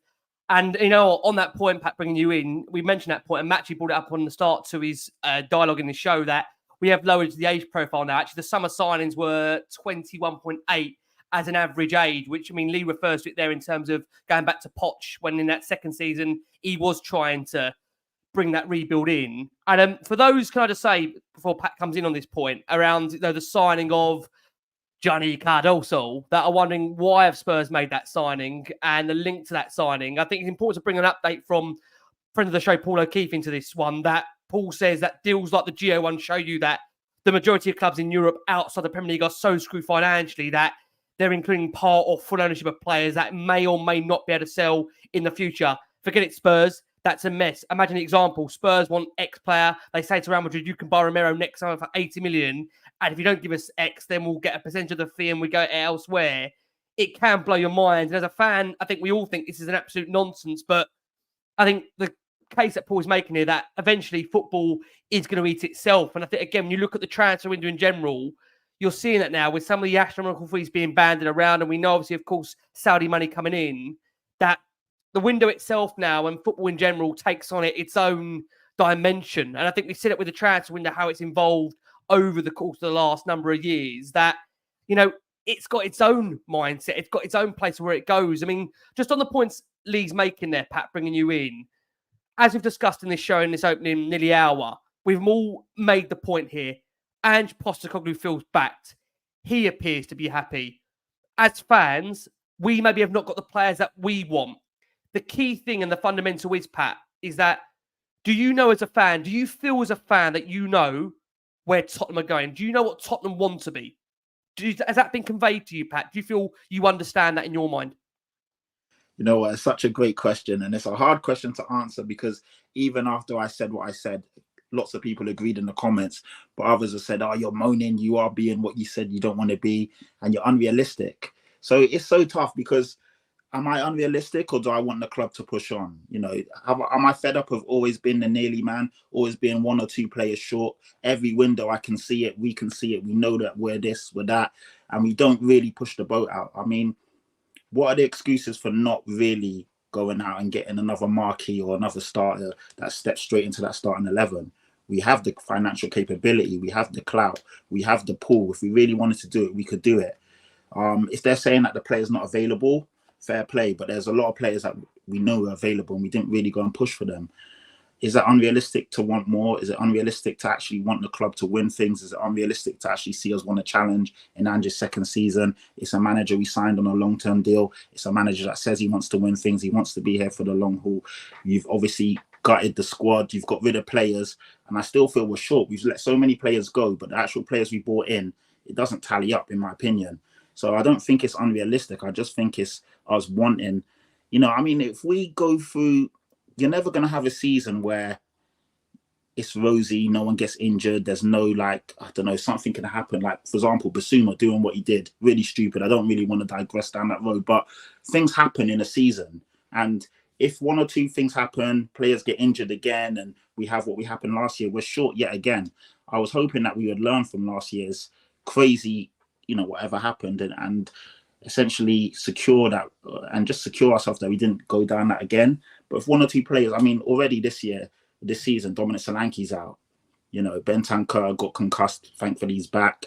Richarlison's injured yet again. So already we're 2 or 3 players short. And then as the games mount up, and I just feel that we're a bit short. And we've also got the Europa League. So I just wanted to see us essentially get 1 or 2 more players in. But we haven't done that now. We just have to back what's there. Of course, and every single fan I know and speak to is going to back the club. So when people say, back the club and this and that, that goes without saying. I don't understand when, if someone says this is why they're unhappy or this is why they don't feel we've done enough. This whole back the club rhetoric is nonsense, because we're always going to back the club. But you can still be critical and still understand that there's gaps and holes in the squad. Spence playing left back potentially. I think he's a fantastic player. I'm really happy that he's back in the squad. But will we see the best of Spence if he's played as a left wing back? If Udogie, God forbid, gets injured? No, we won't. So it's just stuff like that has really frustrated me. But Ricky, I don't know, man. I think in terms of what was the question again? What do you think, Pat? Based on our window, what do you think is the ambition this season? When you look at what Spurs have done. I've chatted him out. He's gone in 57 minutes. I've chatted you out, Pat. The question is, Pat, why did I start supporting this team in 1976? Let's start from there. Pat, why have we done that? Well, we've got a spare week to answer it. Carry on. Well, so what have we done enough, Rick? Is that what you're saying? What do you, when you look at what is the ambition? What are you expecting now for you as the ambition for this season? Listen, what in your mind is the ambition? My ambition was to win the Europa League. I made no bones about it. I wanted us to win it. Like, there's no drop downs from the Champions League. I thought we're one of the strongest teams there. It's a massive European honour. It will actually bring success back to the club, show new players and potential players what we're about, unite the fan base. I feel that we just need a trophy to really solidify things and have something to believe in. It just always feels like Cracker said, we're just always 1 or 2 projects away from, we're always in the process of a project, but where's the finish line? So I don't know. I think for me, the ambition of the club, there is no ambition. I'm sorry to say, and I know people are not going to be happy, but there is actually no ambition other than to make money. There's no ambition to this club. It's not a footballing club. It's not a club that wants to win things. And it saddens me to say it. We all hope and pray that it will change. We all hope and pray the club will change its philosophy somehow, but they don't. And it's just the same old shit, essentially. So we just hope we luck up. We hope that other teams mess up. We hope that we can have some sort of magic bounce and, everyone's on their A game and everything falls our way. But I don't see the club from a footballing standpoint as an ambitious club. That's just my opinion. Matt, would you challenge that, Matt? Bringing you in. Yeah, I think it's. I'm not disagreeing or disputing anything that Patrick has said there, but I think it's important that when we're looking at the recruitment, that we need to distinguish between the club not backing the manager or the manager and the recruitment team making bad recruitment decisions, because that happens. I think naturally in the last 3, 4, 5 years we have made better decisions. Like I keep on saying, the majority of our starting 11 has been signed in the last 3 years. If you look at those last 3 years, since the start of the summer 2021, I'm just curious to see what you think. I have here the figures of every team in the world, the amount of money that was spent and the net spend. We actually rank the same in terms of total expenditure and net spend. Just out of curiosity to each of you, where do you think we rank globally since the start of summer 2021 in terms of money spent and net spend? Where do you think we rank in every team in the world? Just a number, ranking wise. I reckon we're in the top 10. We're not supposed to say top 10. I reckon we're in the top 5. Mm-hmm. Yes, 5th or 6th, probably ish. Mm-hmm. We're 5th, behind only Chelsea, PSG, Man United, and Arsenal. Since the summer 2021, we spent €700 million, and we have a net spend of €450 million. I don't think it's in those recent years, I don't think it's entirely accurate to say that the board aren't spending money. They are spending the money. That money has just been spent poorly in a lot of departments. You're looking at 60, 70 million euro for Richarlison. Of course, didn't go well for certain inconsistent players that we have on our team at the moment. It's the money wasn't spent perfectly. But there has been, for me, a clear shift in the last 5 or so years with the way Tottenham are approaching the transfer market. There are managers who are being backed. The issue we have with the squad that's there, I suppose, when Postecoglou took over, is that we didn't have a proper structure, a sporting director or executive director, whatever title Scott Munn or Johan Lang or Fabio Paratici has.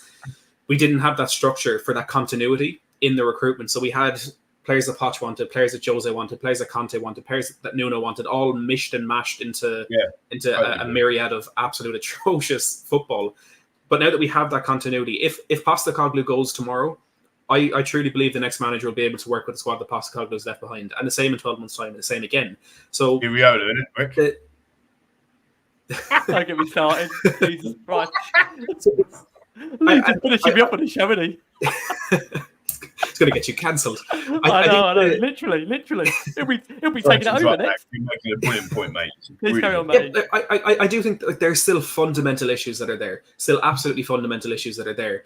But I just think it's not fair to dismiss the progress that has been made, because everything for me has changed in the recruitment structure. I mean, 700 million euro in 3 years is it's an incredible amount of money. That's over 100 million more than Manchester City, and Newcastle, the influx of cash they've had, that's over 150 million more than them.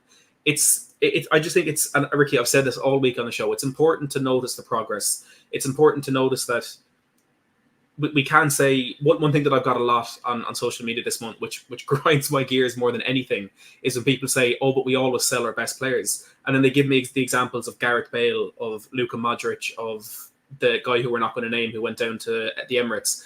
All of these examples are 10, 15, 20 years ago. In the last decade, the only ones of our best players that we've sold are Harry Kane, who we managed to hold hostage essentially in the basement of White Hart Lane for 2 years longer than he wanted to be there, and we still got 100 million when there was a year left in his contract. And Kyle Walker, who went to the most successful team England has seen in the last decade, 2 decades. Every other player that we've had out there. He didn't want to go, just interact. He didn't want to go. Exactly, if we're to believe what he said today, he didn't even want to go. So a lot of the criticisms that I see put on Enoch and Levy are, I'm not saying they're wrong now, but they were more true 10, 15, 20 years ago. And I feel people are still holding on to that and just not fully seeing the progress that has been made. And again, I'm going to say there are fundamental issues that are there. I don't believe the current tenants are the best people to bring footballing success to this club.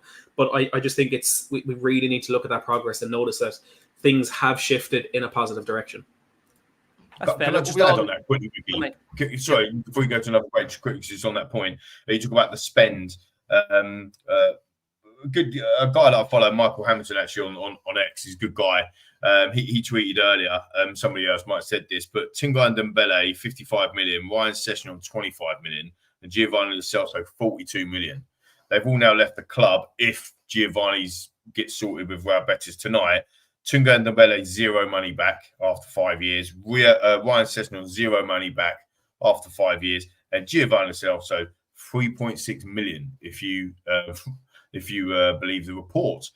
That is, to Matt's point, I'm backing you up here, Matt, that is terrible. But that is terrible recruitment that's gone on. But equally, what I would say, at that time, in 2019, we had an opportunity to kick on. We were finalists in the Champions League, June the 1st. We were there, I was there in the stadium, and it was heartbreak and all that. Everyone knows what happened, but we didn't kick on. But that window, we spent all that money on them 3 players plus Jack Clark. And yeah, so it's a really good point, Hub, a really good point, actually. No one's wrong. Both are right. It's just a difference of opinion piece. But the fact of the matter is, it was bad recruitment because we bought them players for Poch, and Poch got sacked after the Sheffield United game. And that's my biggest worry about whether or not you're all in on Ange, or if you're not quite sure on him, or if you're all out on Ange, whatever. The board have the ability and will have the ability to get the finger out and press the dirty button again.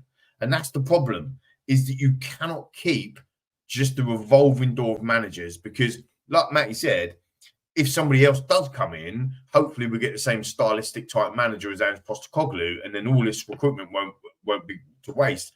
But previous 3-4 years of this football club, since the COVID time, since Poch left, let's have it absolutely right. Since Poch left, this club has been in an absolute turnaround. Most big clubs, they turn their seasons around maybe a season and a half. They have a turnover. They have a bad season. Liverpool had it a few years ago, didn't they? Yeah.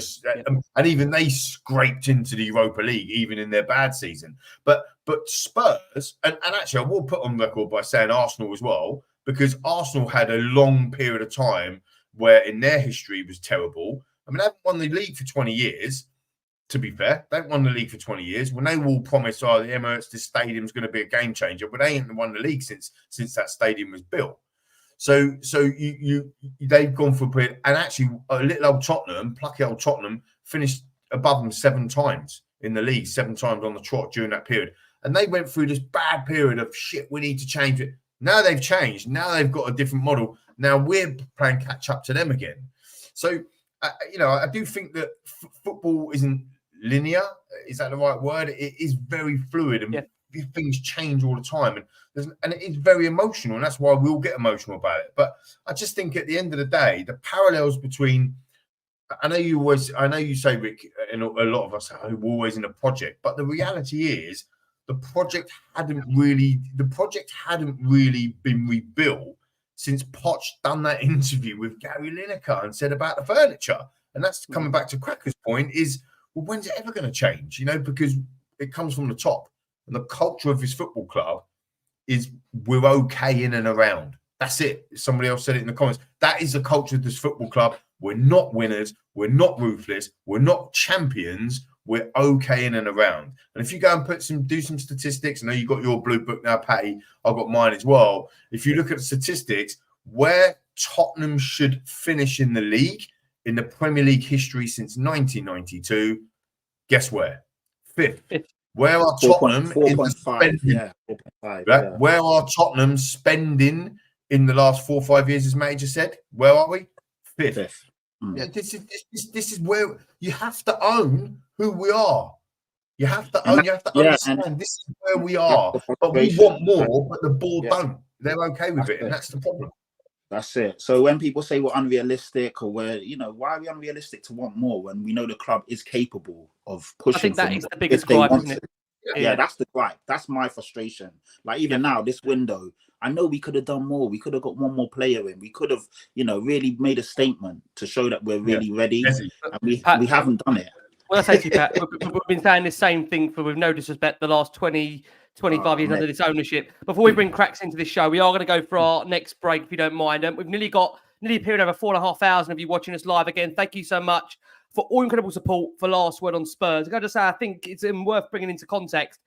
This show's had nearly 500,000 views during the transfer window, which is quite staggering, really. Nearly 500,000 of you have either watched or listened to this show during the transfer window, which is mind-boggling, really, given the fact that I say as many expect what comes in and what goes out of a transfer window. It's there for you all to see. What I do just want to focus on for a second is that we've discussed a lot about the maybe lack of what we haven't done this window. But what we have done, what we can't get away from, is that we have trimmed the squad massively. And, to bring that into context about those that have trimmed the squad massively, we're still waiting on news about Sergio Reguilon and, as Lee said, actually about the confirmation of Giovanni Lo Celso completing his move back to Real Betis. Now, on Reguilon, where we are going into this final 40 minutes of this transfer window, is that the prospect of Reguilon leaving is fading because unless he agrees a deal to Turkey or Saudi Arabia, he will remain a Tottenham Hotspur player for now. Obviously, worth bearing in mind that there are extended windows, of course.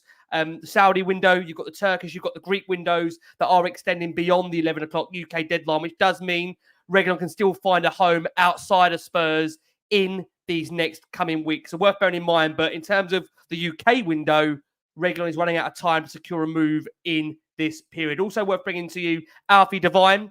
There were talks about Alfie Devine earlier today for a move to Birmingham City. Of course, he would have been teamed up with what would have been now Spurs' ex-assistant coach. Obviously, at the time, it was Chris Davis, of course, but that has fallen through. We understand there is interest from Saudi in him. Al Ettifaq are interested in bringing Alfie Devine to the club.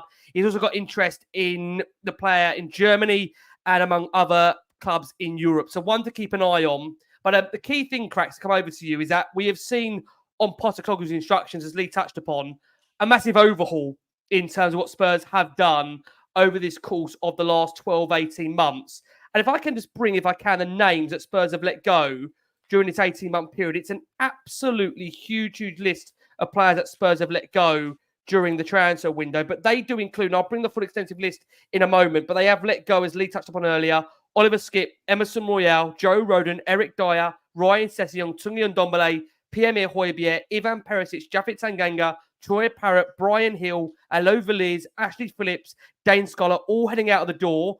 That also includes, can I just say, Manus Solomon as well. And we obviously await confirmation of Giovanni Lo Celso's transfer and obviously what's going to happen with the future of course, that of Sergio Reguilon. Cracks, you know what? We talk a lot about the show, what Spurs haven't done. But what they have done is trim that wage bill massively. Have they been ruthless on the outgoings, or was it about time that we made that overhaul of exits? Well, that's nearly as many players as people have watched this show in the transfer window, isn't it? It's just huge amounts. But you could turn out on its head and say, okay, so now that we've trimmed the wage bill so significantly, we've got even more money to spend on some starters in that first 11. So there's even more room. There's room upon room now. We had such an ability to spend, so it makes it even more galling, really, that we didn't go and push the boat out, because it's a boat already pushed out. We're not actually spending any more money by bringing in a couple of real top quality additions to that first 11. With getting rid of the players that we did. Rick, I'll go back to the start of the show, and I think, as I said to you, they are trimming the wage bill. They're making the books look fantastic. They're plumping up the cushions. I think they're ready. They seem to be getting ready to have some due diligence done on their finance by people either wanting to invest or buy. It just seems that's why they're now going hell for leather to get these players out. The concentration's been more on players out than players in, which is all fine and dandy, but people paying their ticket prices don't go and get excited because our wage bill's been lowered. You don't get up off your seat with things like that. You want to be up off your seat with players coming in. So really, the players going out and the significance of that from a fan perspective going to games is for the birds, to be honest. It's like, we're not having an open top bus parade with like the bank statements of the club with less going out. I mean, that's just not nothing to do with us as fans, to be honest. But that's what it seems to be that they're doing. They're trimming and they're making everything just look really fine and dandy. And I wouldn't be surprised to see Amanda Staveley or somebody else come riding up over the hill with some sort of offer of significant investment. Where that investment goes within the whole thing, who knows? I mean, it's you wouldn't blame people for thinking, excellent, here comes another 500 million quid into the club, and then seeing plans going in for another tower block on another corner with another hotel built. You just wouldn't be surprised by it, or a cinema or another racetrack or something. You just don't. I don't trust this lot to actually go, right, now we've got some dough to have a go, and we're going to put that into the first team squad. There's a lot of things that feed into the way fans feel about the club, or elements of the fan base, I should say. The chairman himself said this new stadium will be game-changing for Tottenham. Okay, he might have said that with his fingers crossed and didn't say in what way the game was going to be changed. I didn't say that was on the pitch. you've also got this huge, great stadium. I mean, it is a fantastic stadium. So it screams of a big, successful club on the pitch. What the chairman said, I know, and it was clipped a little bit and taken out of context about second season, we want to be winning things, but that was within a wider interview. So he didn't quite say that, but he did say that, if you know what I mean. So plus that lot up the road doing ever so well, that doesn't help people's mood. So, you know, there's a lot of things that feed into people's emotions. There's a lot of cues, a lot of signs, a lot of language that says to you, oh, okay, the chairman's saying this, the manager's saying that. We turn up at this great big world-class stadium and, okay, we've bought one player ready to go in the starting 11. So a lot of that feeds into the frustrations of elements of the fan page. You know, some people are fine with it. No one's right or wrong here. Nobody. Yeah, you see it how you see it, and you try and have respectful debate over it. Sometimes that fails, especially on social media. But there's a hell of a lot of cues that sort of feed in to how people feel about this. But the outgoing players, great, brilliant. That is a good thing, because they were no good to us. But you now have to take that saving and put it into what we want as fans. You know, the books and the finances, I kind of don't give a jot about. A shiny new player that's going to get me up off of my seat, yes, I am interested in. So go and take them savings and throw it into that, please. Macca, come in there for us. I can see your buttons coming. Yeah, I mean, I agree with a lot of what Cracks is saying. I just wanted to kind of just throw it out there, really, as a question to the panel and the viewers and listeners, is that regardless, like, as you just said, if what we're spending we're not what we're spending, or did we get statement signs or didn't we get statement signings, if we play every week like we've played in the first two games of this season, every week, 7 shots on target every week, 15 shots, possession, whatever. Couple of things. Will we win more football matches than we lose? We'll lose some. That's fact. Even Man City lose football matches, for crying out loud. But will we be happy from a football perspective watching football like that every single week? Because I know, and most of you are more intelligent than I am, so then therefore you all know that if we play like that every week and execute that every week, we'll win much more football matches than we lose, and we may end up winning something as a result. Now, we might not get over the line, Rick. I'm sorry to tell you, we might not get over the line, and we didn't get over the line with Poch and everything else. But this was the essence. I went every single game at home under that turgid, shitty football. And when we came back on this show, most people weren't moaning about the players that we had and whatever. That was a sideshow because the season started. But we were all so disappointed with how we were playing and what we were doing. And I just think the transfer window, to Cracker's point, just elevates them cues. It elevates that emotion because, we might have spent 65 million on Solanke. Patrick might have wanted the fella from Sporting Lisbon. But and I might have wanted Ivan Toney. Do you know what I mean? So we're still supporting the club and we still want it. And actually, to Matt's point, we still spent the money, but we just didn't get the player that we wanted. But when it's all said and done, I actually think the transfer window is the thing that makes all of this hullabaloo. 100%. When it gets back into the football, to come back to my question to all of you, if we played like Leicester, I know we drew at Leicester and it's disappointing, but if we play like that every week and we play like Everton every week, will we be happy? And because you've got to enjoy football. That was the whole point of it. And that's why I think we're trying to move towards that. Would you be happy, Rick? We play like Trouble is, though, Lee, we're not playing Leicester and Everton every week.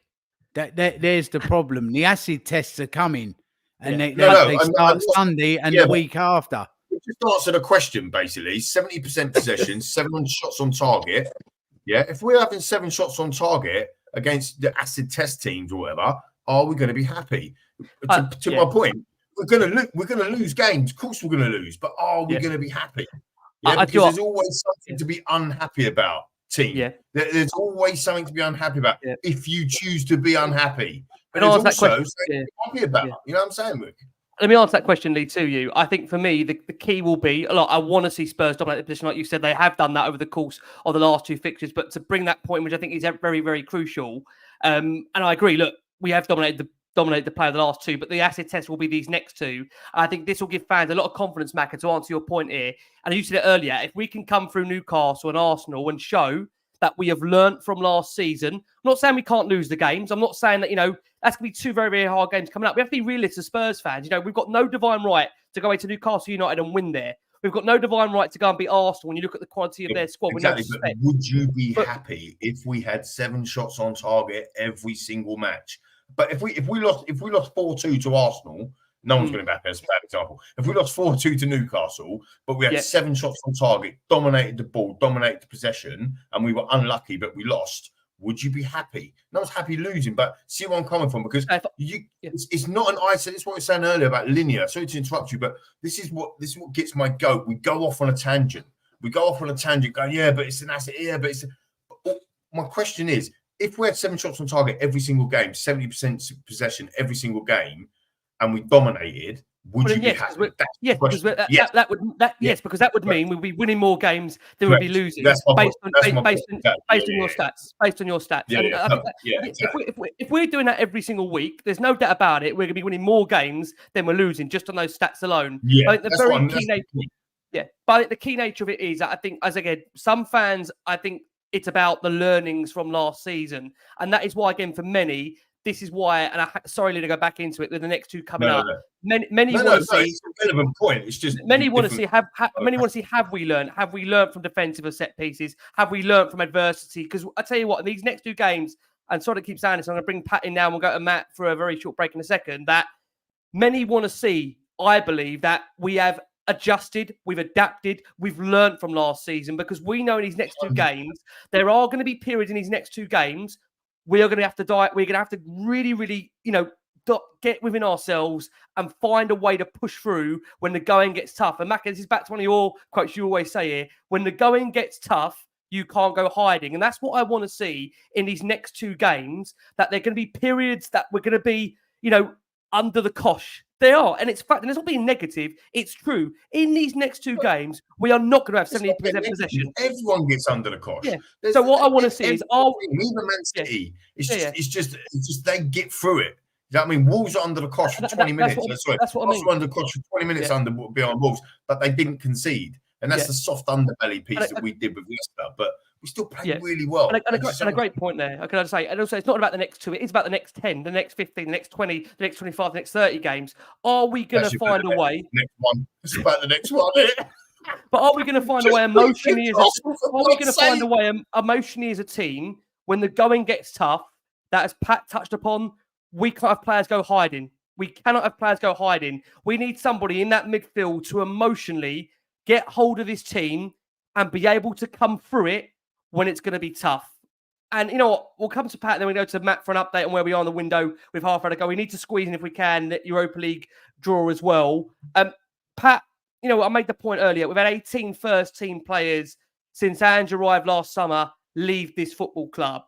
The key thing is, as we're going to approach a Europa League conversation at the moment, are we, in your opinion, Pat, stronger going into this season now based on the business Spurs have done in this window? Are we stronger, Pat? You know what? That is such a difficult question. And it honestly, it depends on your opinion and what you feel. I feel we're probably stronger because the players that Ange has, like I said earlier, he can turn to them and he can trust them. Like he can bring on a Burvell, Archie Gray, Dominic Solanke. He wouldn't bring him on, but ideally he'd be starting. I feel that these guys, Odeberg, Werner, he clearly likes something about Werner, a lot about Werner, because we didn't have to activate that loan clause again. We could have, that early on in the window, we could have went after so many players. So he clearly likes something in Timo Werner. So these guys that he's brought in now, 100% from that standpoint, we should be stronger. Seeing is believing, though. I can't lie. I'm not one of these guys, as you lot know. You can't really pull the wool over my eyes. Yes, it sounds and looks like we'll be stronger, but only time will tell. And like you said, Ricky, you said it brilliantly. And I mean, obviously, there's been a million Newcastle previews this week. Massive game on Sunday. We'll know a lot more about the team and about this squad after 3 o'clock, 4 o'clock on Sunday. We'll know exactly where we are and what's going on. St. James's Park away, massive game, tough fixture. Ironically, you know, the last 2 years have given us PTSD and we're all in shell shock. We're all walking around like zombies waiting for this game. But the reality is, the last 5 games, we've won 2, lost 2, drawn 1. It's actually on us even. But it's just the last 2 fixtures, 4-0, 6-1. That's a 10-1 aggregate score.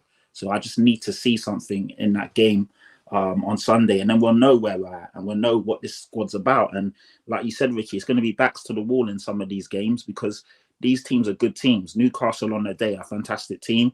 They're going to be chomping at the bit. They've not played well this season, but we're a big scout, we're a big game, and they're definitely going to raise their level. So we have to do what Leicester did, you know, ride the storm, weather the storm, and come back and obviously, you know, stay within the game and then kill them off and do what we need to do. Leicester's a perfect example because we battered them for 50-odd minutes, but they weathered the storm. They stayed within touching distance and they almost won the game. That's what we need to do against Newcastle.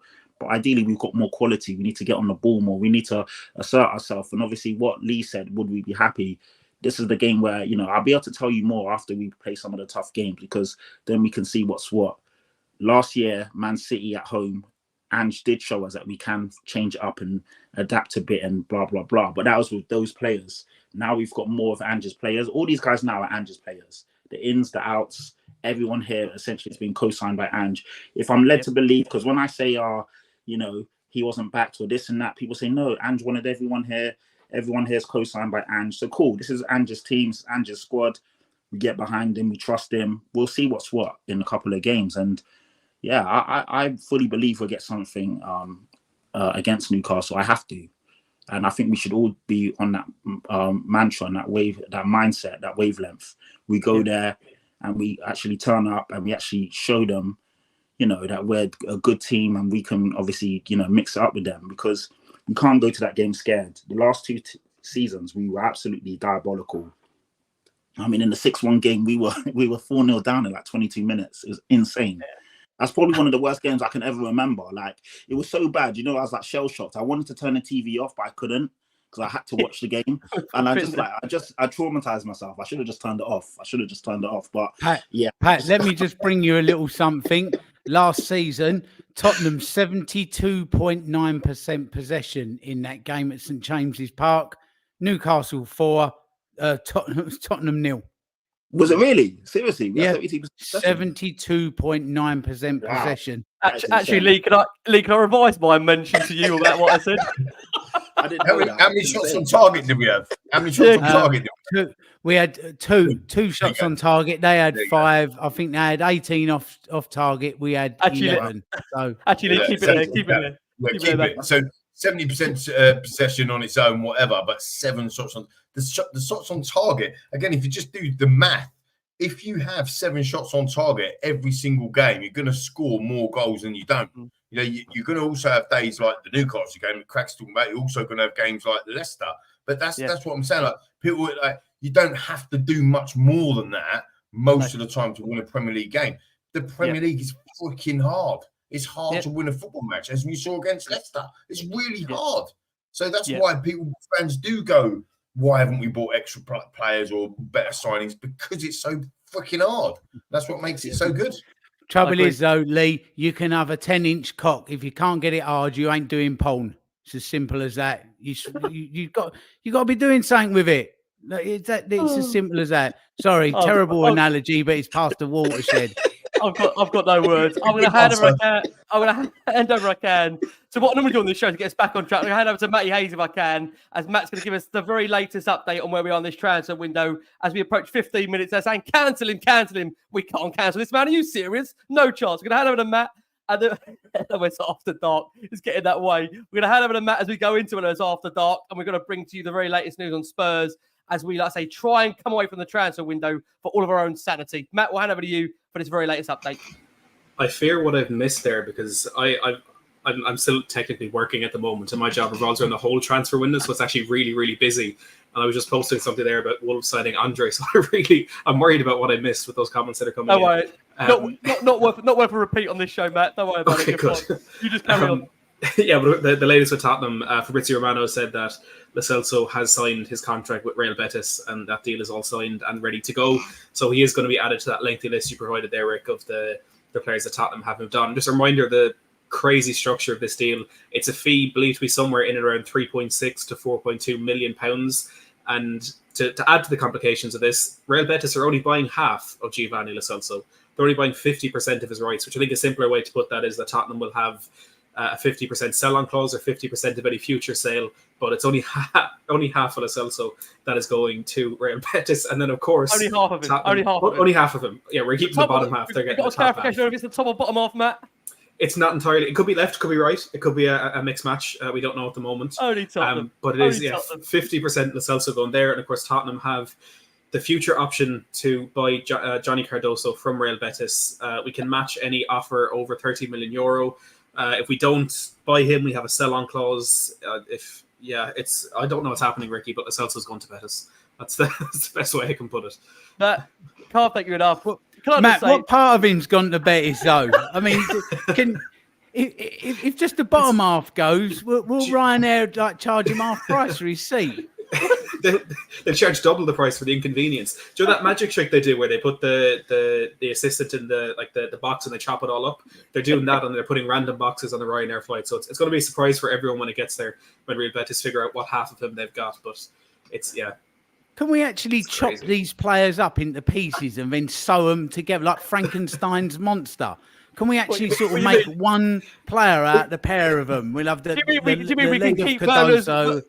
Can we just keep Werner's body, give him Harry Kane's legs, maybe? Is that an option? I mean, that'd be perfect. When they do on the Premier Not League, his ankles. Don't give him his ankles, for Christ's sake. When they do like the Premier League, they like build your perfect player. We can have like Harry Kane's right foot. We can have Moussa Dembele's upper body. We can have someone else's left foot, and then just build the absolute perfect player. That's what we need.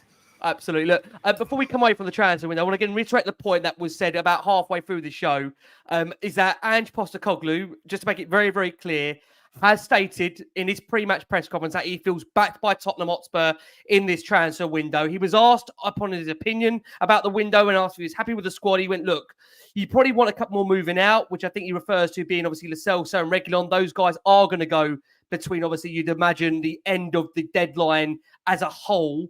Of course, the Greek, as I mentioned, Saudi window is still going to be open for those respective players. Lo Celso is on his way, as Matt says there, to Real Betis. But he said, look, I certainly think we've got a more rounded squad to deal with Europe, the extra games, whatever injuries we have. So, yeah, I think it's been a real positive window.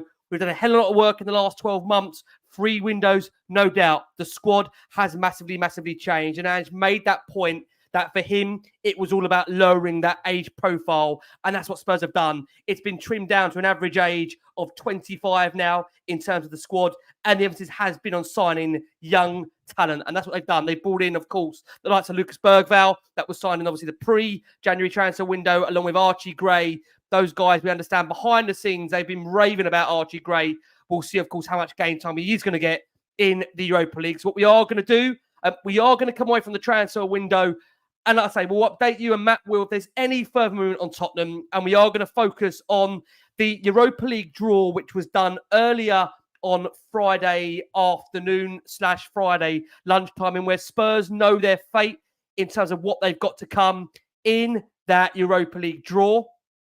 And look, I mean, there's some really interesting ties in there for Spurs. And I'm sure for many out there, they'll be really excited about the prospect of what they've got to come in terms of the away games, of course. We've got some really intriguing ties there, as many will see. We've got an away trip to Rangers.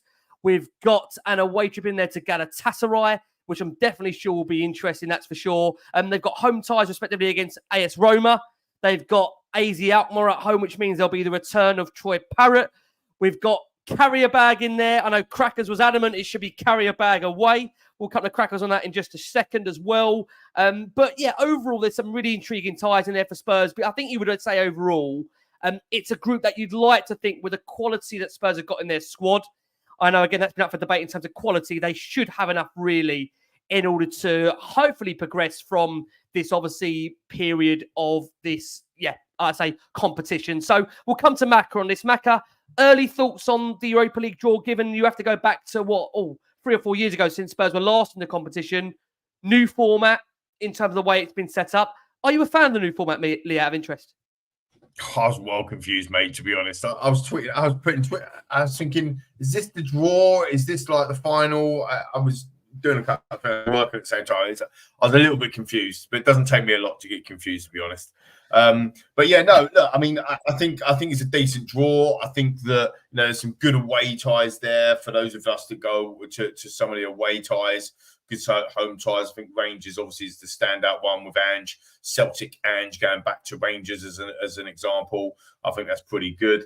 I mean, I know, Patrick, you said right at the beginning of the show that you really want to win the Europa. I think we all want to as well. But I do think there's some tougher fixtures. It's not a gimme, is it? Do you know what I mean? This competition is not a gimme. So we're going to have to, and this is where we need Jason to talk about, because he puts it so eloquently about, you've got Arsenal on the weekend, and then you've got a Europa League fixture on the Thursday. Who do you rest? What do you do? And then you've got this is where it becomes quite interesting. So, but I think if you look through that like we all do, and you say, "Oh, we should beat them, and we should beat them, and we should win." There's enough points there, isn't there, to get excited about? I mean, I think probably the worries are, worries in terms of atmosphere and also what can happen on the result. It is a cup competition, so Galatasaray and Rangers away could be quite tricky. But you'd expect us again. It's like any time in Europe, win your home games, right? If you win your home games, you're virtually there or hosed and dry. What I actually don't know, and this is bad on me, is what happens. Like, yes, you win your games or you lose them, whatever, but you have to get in the top 8 of that league table you're showing, or top 5, is it? What is it, mate? The top 8 qualify directly for the last 16 as seeded teams, and then the teams in 9th to 24th, the next 16 teams go into a playoff where they play each other, and whoever wins those playoffs goes into the last 16 as non-seeded teams. I understand. So, so how many teams are there in total? There's 32. Blimey. Yeah. Okay, so it's 32 teams. So that would be what, 96 points. Take away your own games that you can win. There's up for grabs essentially. Or how many points I just checked it. There's 36 teams. There's 36 teams. Okay. So Matt was I suppose. Yes, I suppose because we play 8 games, so 8 threes are what, 8, 16, 24. There's a maximum of 24 points. In order for us to get in the top 5, how many points do you think you need? 20, 18? Yeah, I think that's on the average. But if you're gonna average around 18 points, that should be enough to see you through that initial phase to qualify. So you can afford to lose 2 games, basically, is kind of where my head's at. So you don't have to go and win all of them 8 games, because we, breaking news, we're Spurs, so we ain't going to do that. But equally, sorry, Pat.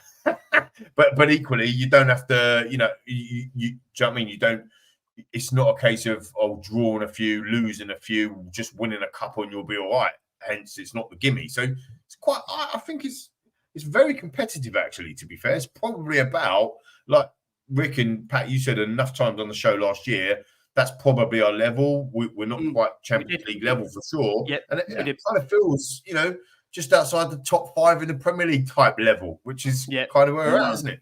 Yeah, it looks good. It's a great competition, man. And like I said, I really want to win it. And that's why I probably wanted 1 or 2 more. But listen, we are where we are. I still expect us.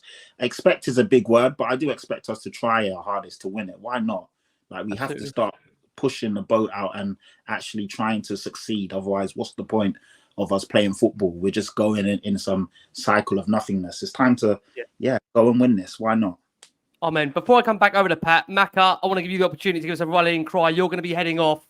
You're back with us for Newcastle. Unfortunately, Matt's got annual leave. He's back the day after, but Crackers, Lee and Pat are doing the night shift for Newcastle. The A-team, son. The A-team.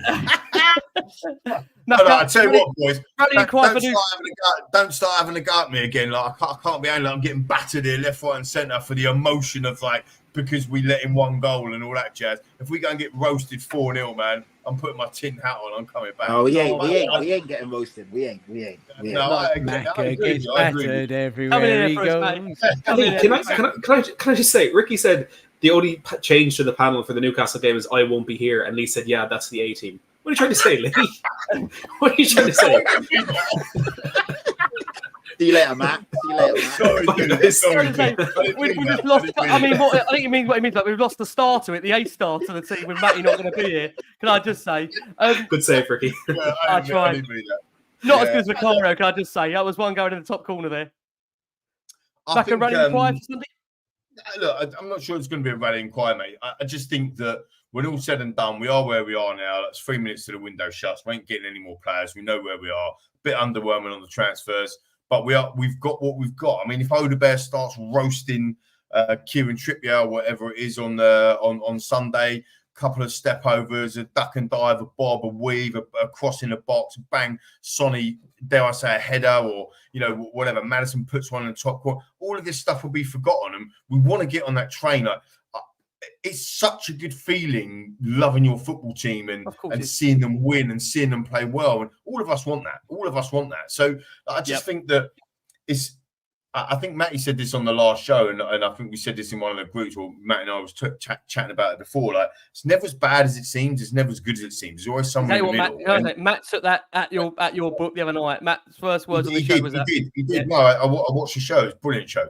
And look, and I think at the end of the day, the transfer window makes everything slightly different. As Cracker said, all the different cues and whatever. I think that if we go there and show, you've got to remember that our identity, our philosophy of who we are, this badge, who we are, wasn't on show for 4 or 5 years, and it's now back on show.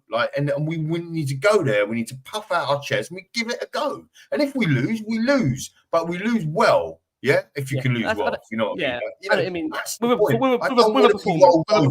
I don't want to be sitting there waiting to get rolled over. I want to go at them. I want to be on the front foot and I want to go at them. And that's why I'm talking about 7, 8 shots on target, or whatever it is. If they go and do that and play, if we get rolled over, we get rolled over. But I want to go and see.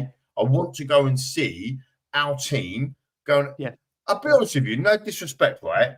Newcastle, you having a laugh or what? Newcastle, there shouldn't even been a conversation. We should have been roasting Villa, roasting Newcastle. They shouldn't even been in a conversation. Why are they in a conversation?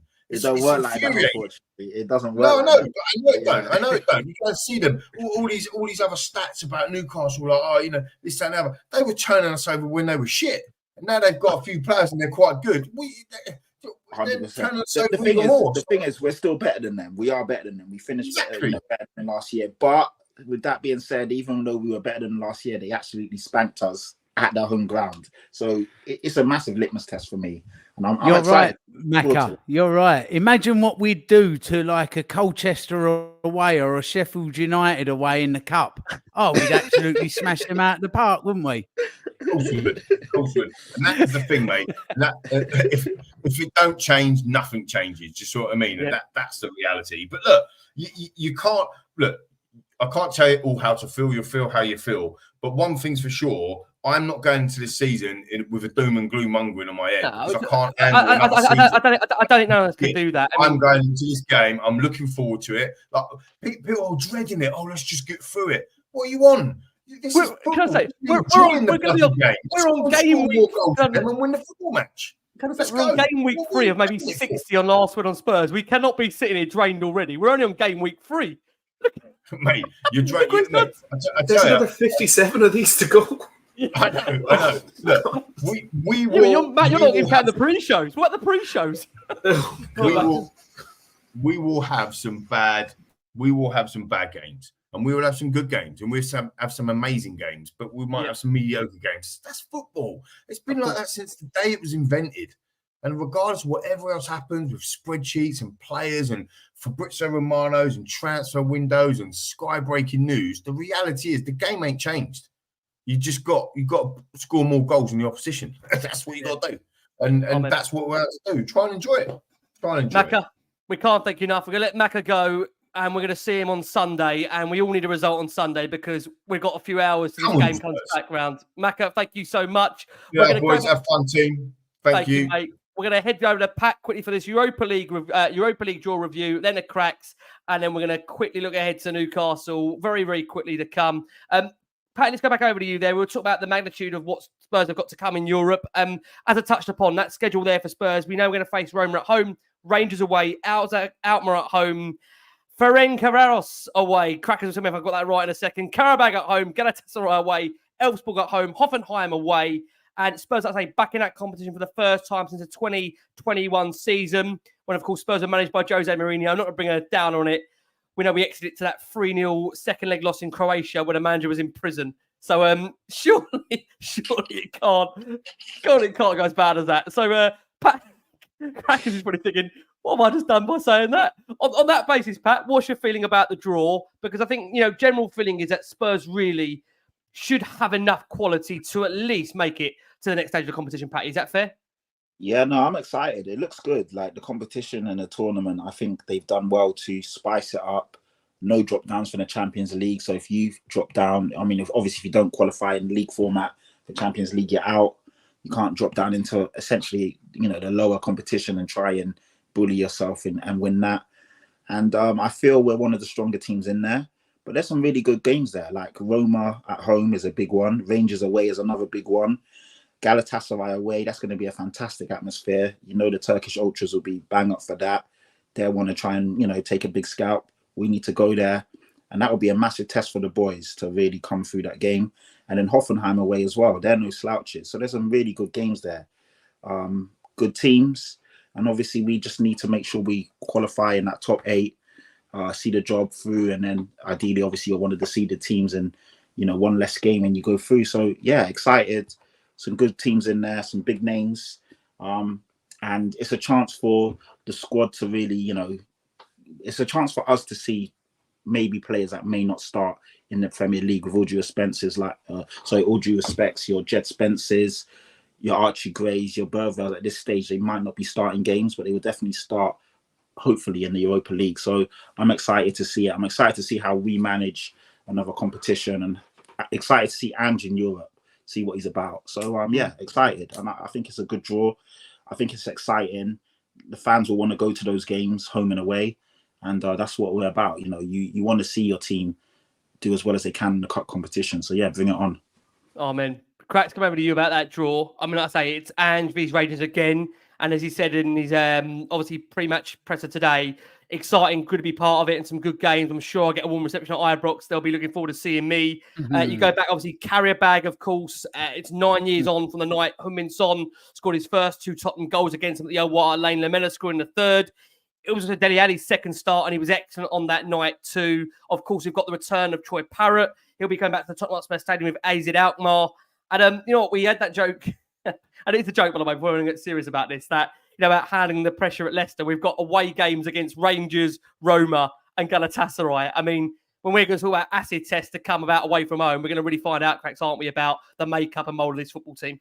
Yeah, and add on to that as well, the trip to Hungary. I'm not even going to try and pronounce the name. I think it's about 400. What? It's about 400 points at Scrabble, isn't it? The name is it? I'm not even going to go at it. Cabaros. We'll go for that. Yeah, that would do. They have got some wild fans there as well. Rick, disappointed with that draw because there's no nice towns to go to with that. Glasgow aside, I do love Glasgow. I have to add that because I'm going up there in a couple of weeks' time. But that's a great place. You got to have your tin hat for half of them, haven't you? To go to. So why couldn't we get?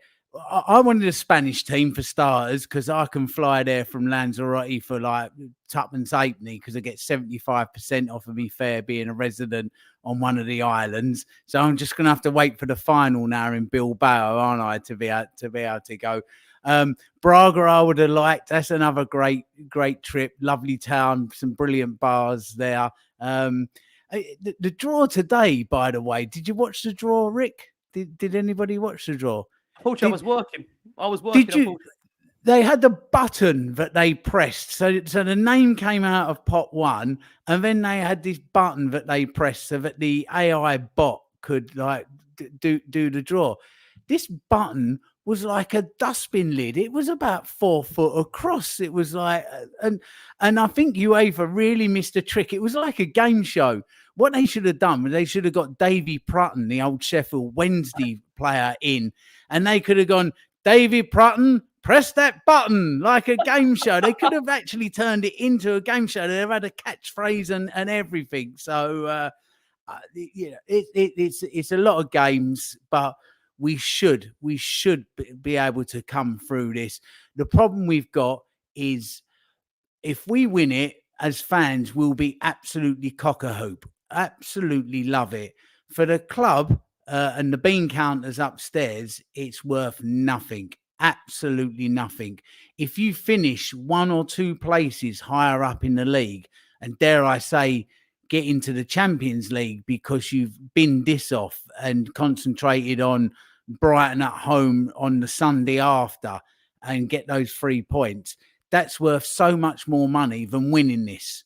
So I'm just hoping that as the team go into this and want to win it, as a club, that doesn't seem to be the case in the cups, does it? But I'd love to give this a tilt. I'd love to have a go at it, and I'd love to win it. I remember winning it in '84. It was absolutely fantastic. I mean, brilliant for the fans. What a couple of nights that was, the finals. You know, the lane that night when we won it was just incredible. It was off the scale. So, it is what it is. Let's see what sort of a tilt the club has it and how seriously they take it. If we do have a go, we should go deep into the competition. And I'm sure you'll say, Cracks, as important as domestic cups for you, as important? Oh, yeah, probably even more so. I mean, this is difficult cup to win. I mean, the trouble is, a lot of people will look at somebody like Carrier Bag and go like, oh, you're playing a Carrier Bag, you know. But a lot of these European teams have some really good technical players, and they've been in this competition year in, year out, and it's important to them. So you're playing a team with knowledge of how to play, technically pretty decent players, and wanting to win it. So if you're not on your mettle, or it's like, well, if you get a result tonight, brilliant, but don't be injured for Brighton away on Sunday, like tonight, you know, and have that ringing in the players' ears, you're going to get found out, even by teams that have got their manager in prison. You will get found out.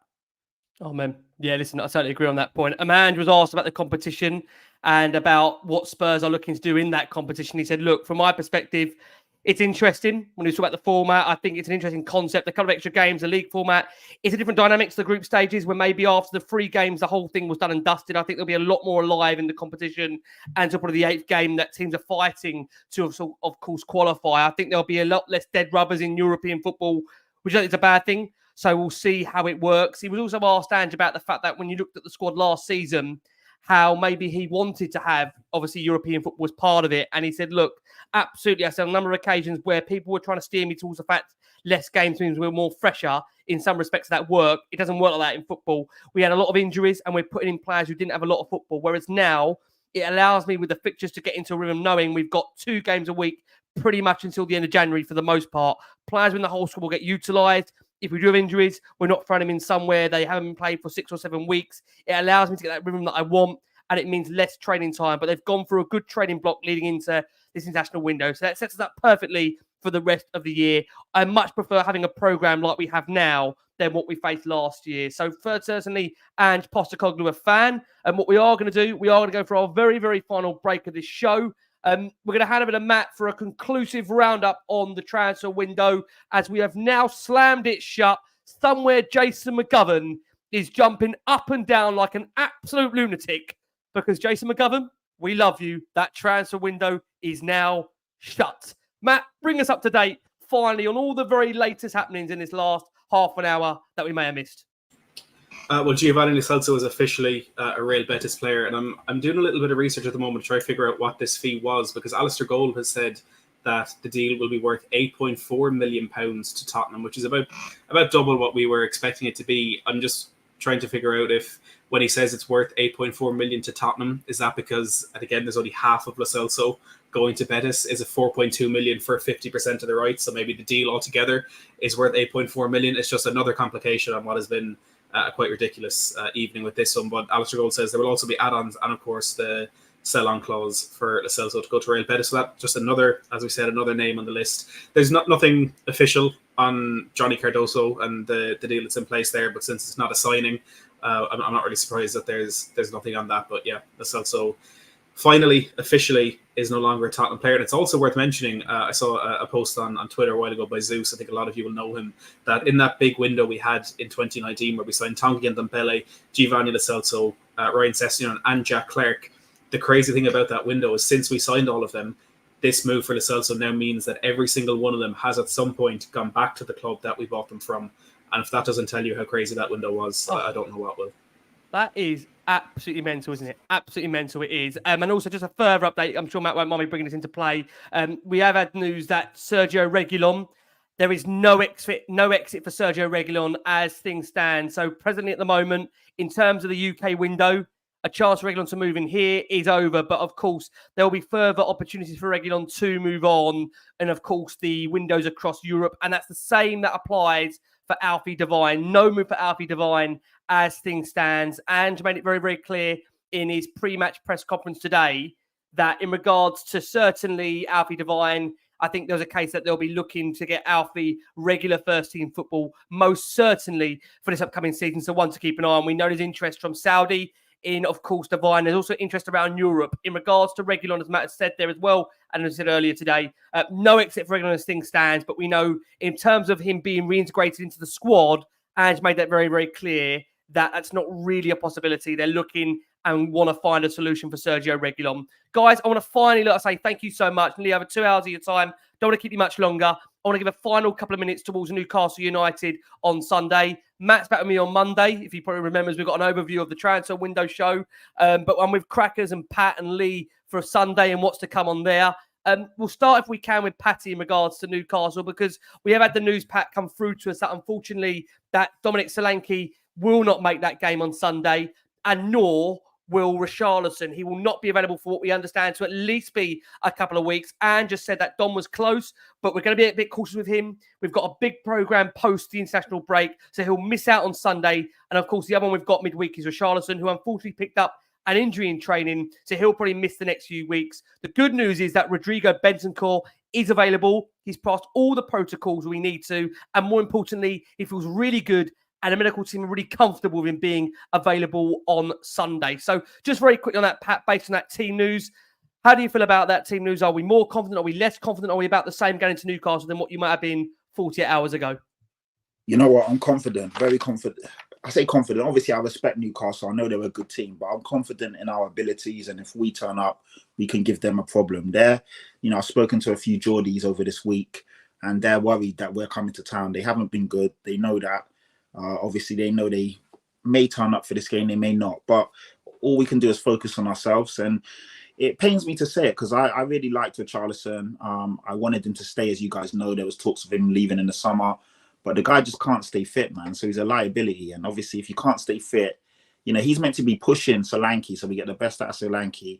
And ideally, we get the best out of Richarlison because they're competing for that spot, which raises the team, the level of the team. But if Richarlison can't stay fit, what is the point? So it's really frustrating, man. There's always something with him. He can never get a serious, run of games, and the momentum's not there. So frustrating, but I mean, we've got more than enough. We've got more than enough to cause them problems, but we just need to be a bit more resolute. We need to obviously defend better as a unit. I know we kept a clean sheet against Everton. I know it's only Everton, but it's a start. We just need more of that, defensively going into this game. But I'm excited to see what we're about now. Like, the window's closed. This is our squad. This is our team. And that is a good test. And at the end of the day, we've got to play everyone twice. It's got to happen. So let's go and see what we're about. Amen. Pat, quick prediction, mate, for Sunday? 3-1 Spurs. Wow. I tell you what, if we win that game 3-1, we will be firmly, I think, really excited and back on track against an international break buzzing. We will be. Cracks, let's come to you, Matt. Can't thank you enough, as always, mate, for your time. Bearing in mind, we've got a turnaround on Sunday, a quick turnaround. It feels like we're already in Europa League weeks here with this turnaround. It's just, we've got, can I just say, when the Europa League comes, we've got extra days rest in between, thank God. So it won't be Friday and then Sunday. It'll be Thursday and then Sunday. What we've got to come this season. Working the lads hard we are. Cracks feeling on Sunday and also thoughts on Richarlison because, man, I mean, you could say that guy's been really unlucky. You could say that maybe we should be doing more due diligence in terms of the training with him. How do you feel about Sunday now and Richarlison missing out for a further couple of weeks in regards to a latest injury now setback for him? Yeah, he seems to be made of biscuit, doesn't he, Richarlison? It's Pat said earlier, to be fair. Yeah, he honestly, he's just I don't know. I mean, he has been through the mill a little bit, and you know he's had his problems with mental health that he's spoken about, which kind of sits separate to the physical nature and injuries with him. He just can't seem to catch a break and get a run together, can he? It's so I don't know, but it's tough because you feel sorry for him if you can't, like Sessegnon as well. You know, I mean, people say, what a waste of money, but he got an awful luck with injuries and that.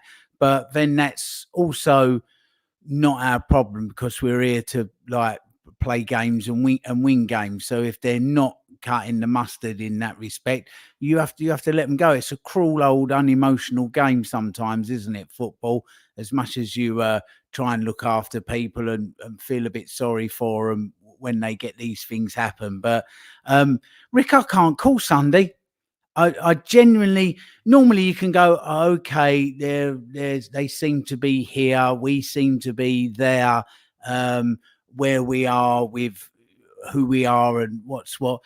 Newcastle don't seem to be the Newcastle of last season. I'm not sure where we are. I mean, this could be 3-0 or 0-3. I really, really cannot call it. I think we find out a lot about more of who we are in this second season and these new players after Sunday rather than trying to call it now. And probably the same for Newcastle, although that's not our concern. So I think it's a real test of where both teams are, and we'll see a lot more of what's what after the game. So I really, really cannot call it, Rick. I just can't. It's one of them ones we'll get the game done and then look at it and then go, okay, we're on to something here, or, oh, here we go, more of the same. I don't know, Rick. I really don't know. It could be Hollywood or Cricklewood Sunday. Stick around. Watch.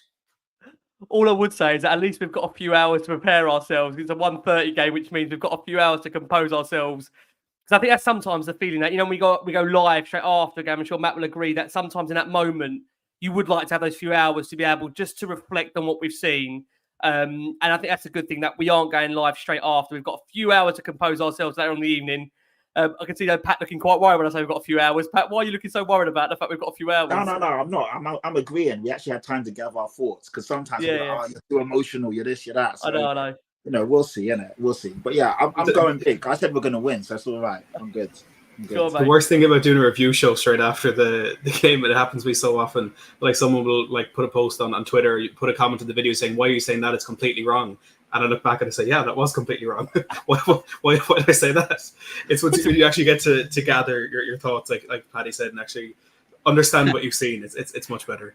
Rick, as somebody's pointed out in the comments, if Dr. Tottenham turns up, you know Tonali's going to absolutely tear it up.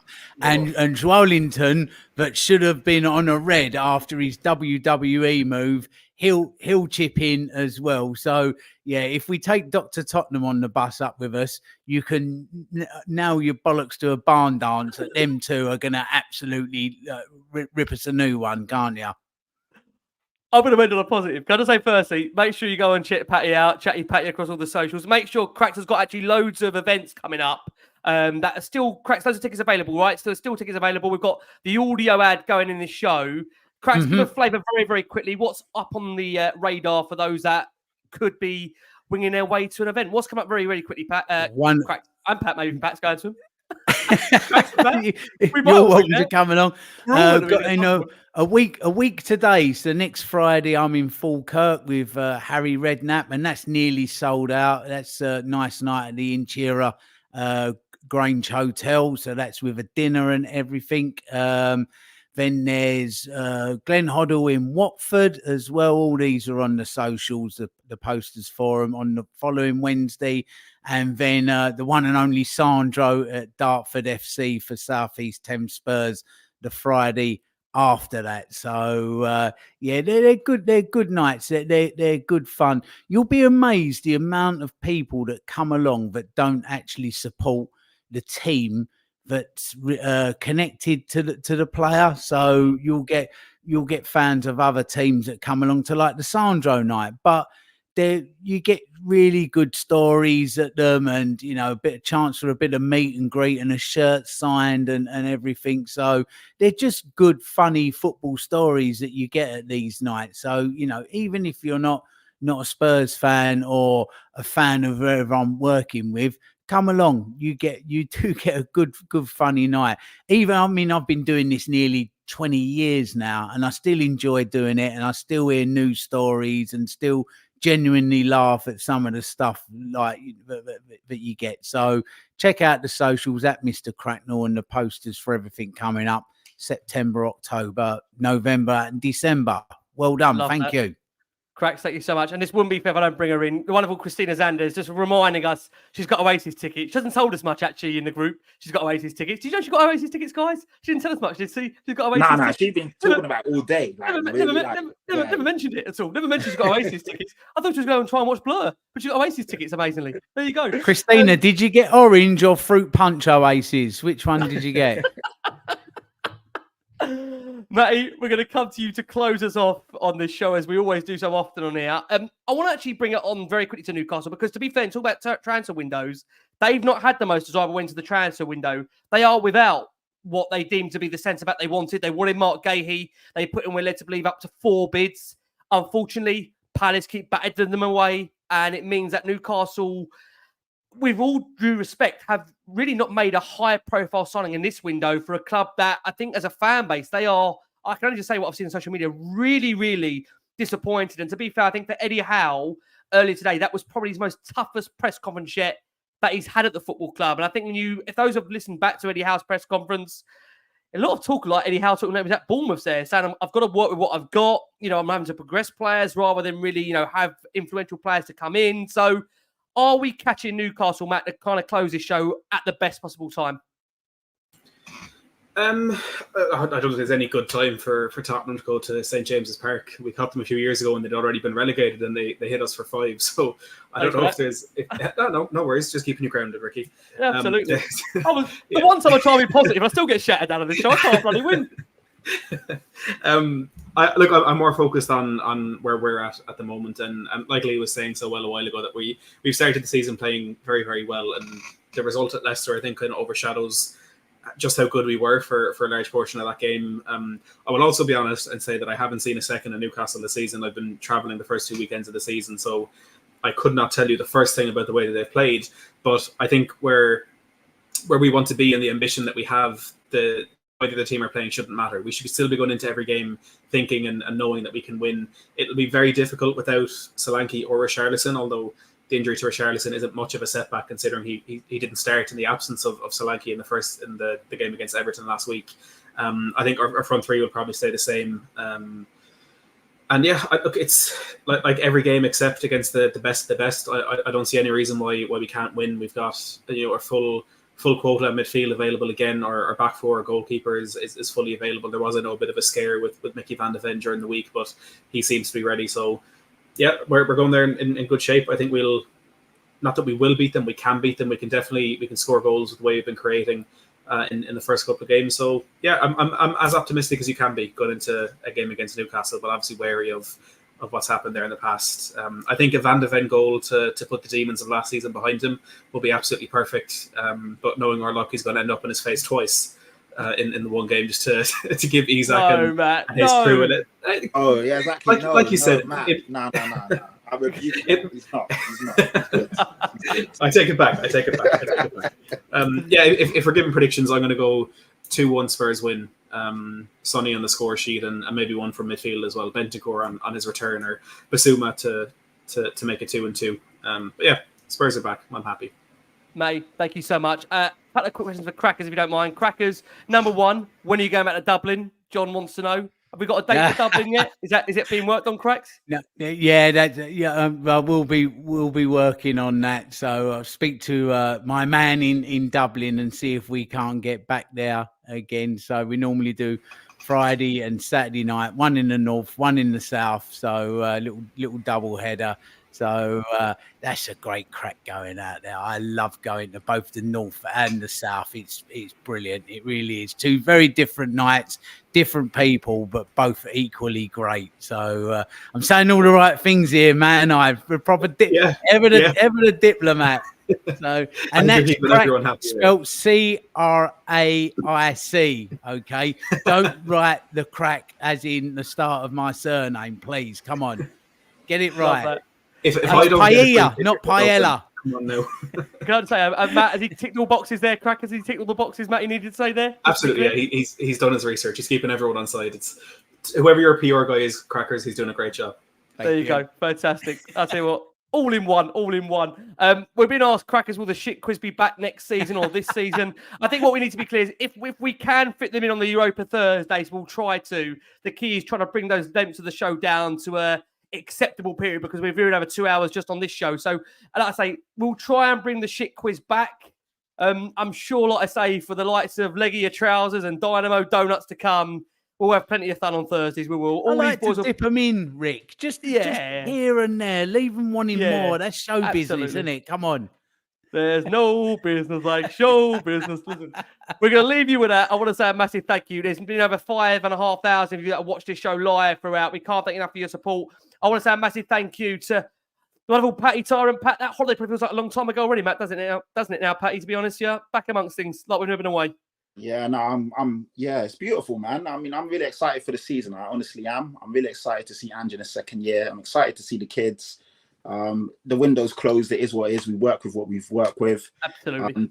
Chatty Patty Pods are on YouTube, so check them out. It's just Patrick Tyrant on there. By all means, come through, subscribe, say hello, shout me out in the comments, drop a like, and yeah, I'm looking forward to Sunday's game. Looking forward to being back on here. 8:30-ish, 8:30 p.m. That'll be the plan. Sunday. Unless we've done a runner, depending on what's happened. Nah. We'll be good, man. We'll be good. I'm looking forward to chopping up and catching all you lot in the comments. So yeah, just stay positive, people. The window's closed. It is what it is. You know, us having our gripes and concerns doesn't mean that we're being negative. It doesn't mean we're not supporting the team. And it is what it is, man. Love to everyone, honestly. That's all it is. Love that. And for those that are eagerly eyed, they'll see that not only has Crack's got that Ange picture back up, it's now in the frame. It is going nowhere for now. And that has been firmly implanted back on that wall. What an amazing, like I say, studio base Cracker's got there. Cracks, I've said it the 100th time. Thank you so much. We will see you on Sunday. We're going to go get our beauty sleep. Matty, thank you. Matt, I started the window with you, mate. It's only right we ended it with you, mate. Thank you so much for all your support. I think we always said that we love the transfer window. We enjoy the transfer window. But likewise to Jason McGovern, I think we'll both agree, Matt, one thing with Jason. Oh, we do agree we do love it when it's over, Matt, don't we? And we can just have a little bit of breathing space. We can wait till January again. I said it in the show with Ben on Wednesday. My only show that I prefer, my favorite show is always the first show until the last show, and the last show becomes my favorite because it's a roller coaster. It's excitement, it's disappointment, it's joy, it's upset, it's all the emotions of a football match spread across a long, painful 2.5 months. I'm glad it's over, but also I can't wait till the 1st of January. Do you know what, Rick? It's also respectful of each other's views as well, isn't it? Me and Macca, and probably me, Pat, versus Macca sometimes, because we come at this from a different angle. But do you know what? When we see each other in the pubs and that, it's a big cuddle and a pint together, you know? Yeah, it's always love. Always. Yeah, of course. It always is. We have our differences, but it's always like exactly with respect and a bit of love. So try a bit of it on social media, people. It's good for the spirit, good for the soul. Oh, man. I think on that note, basically, a bit of Jerry Springer line for you. Take care of each other. And there you go. I think on that basis, we'll see you out. From Matty Hayes, from the wonderful Richard Cracknell, from the brilliant Patrick Tyrant. See you, Matty Hayes. We've been the last one on Spurs. Keep safe, keep well. We're back you on Sunday for that game that comes next. As always, come on, you Spurs, and thank you so much for your support.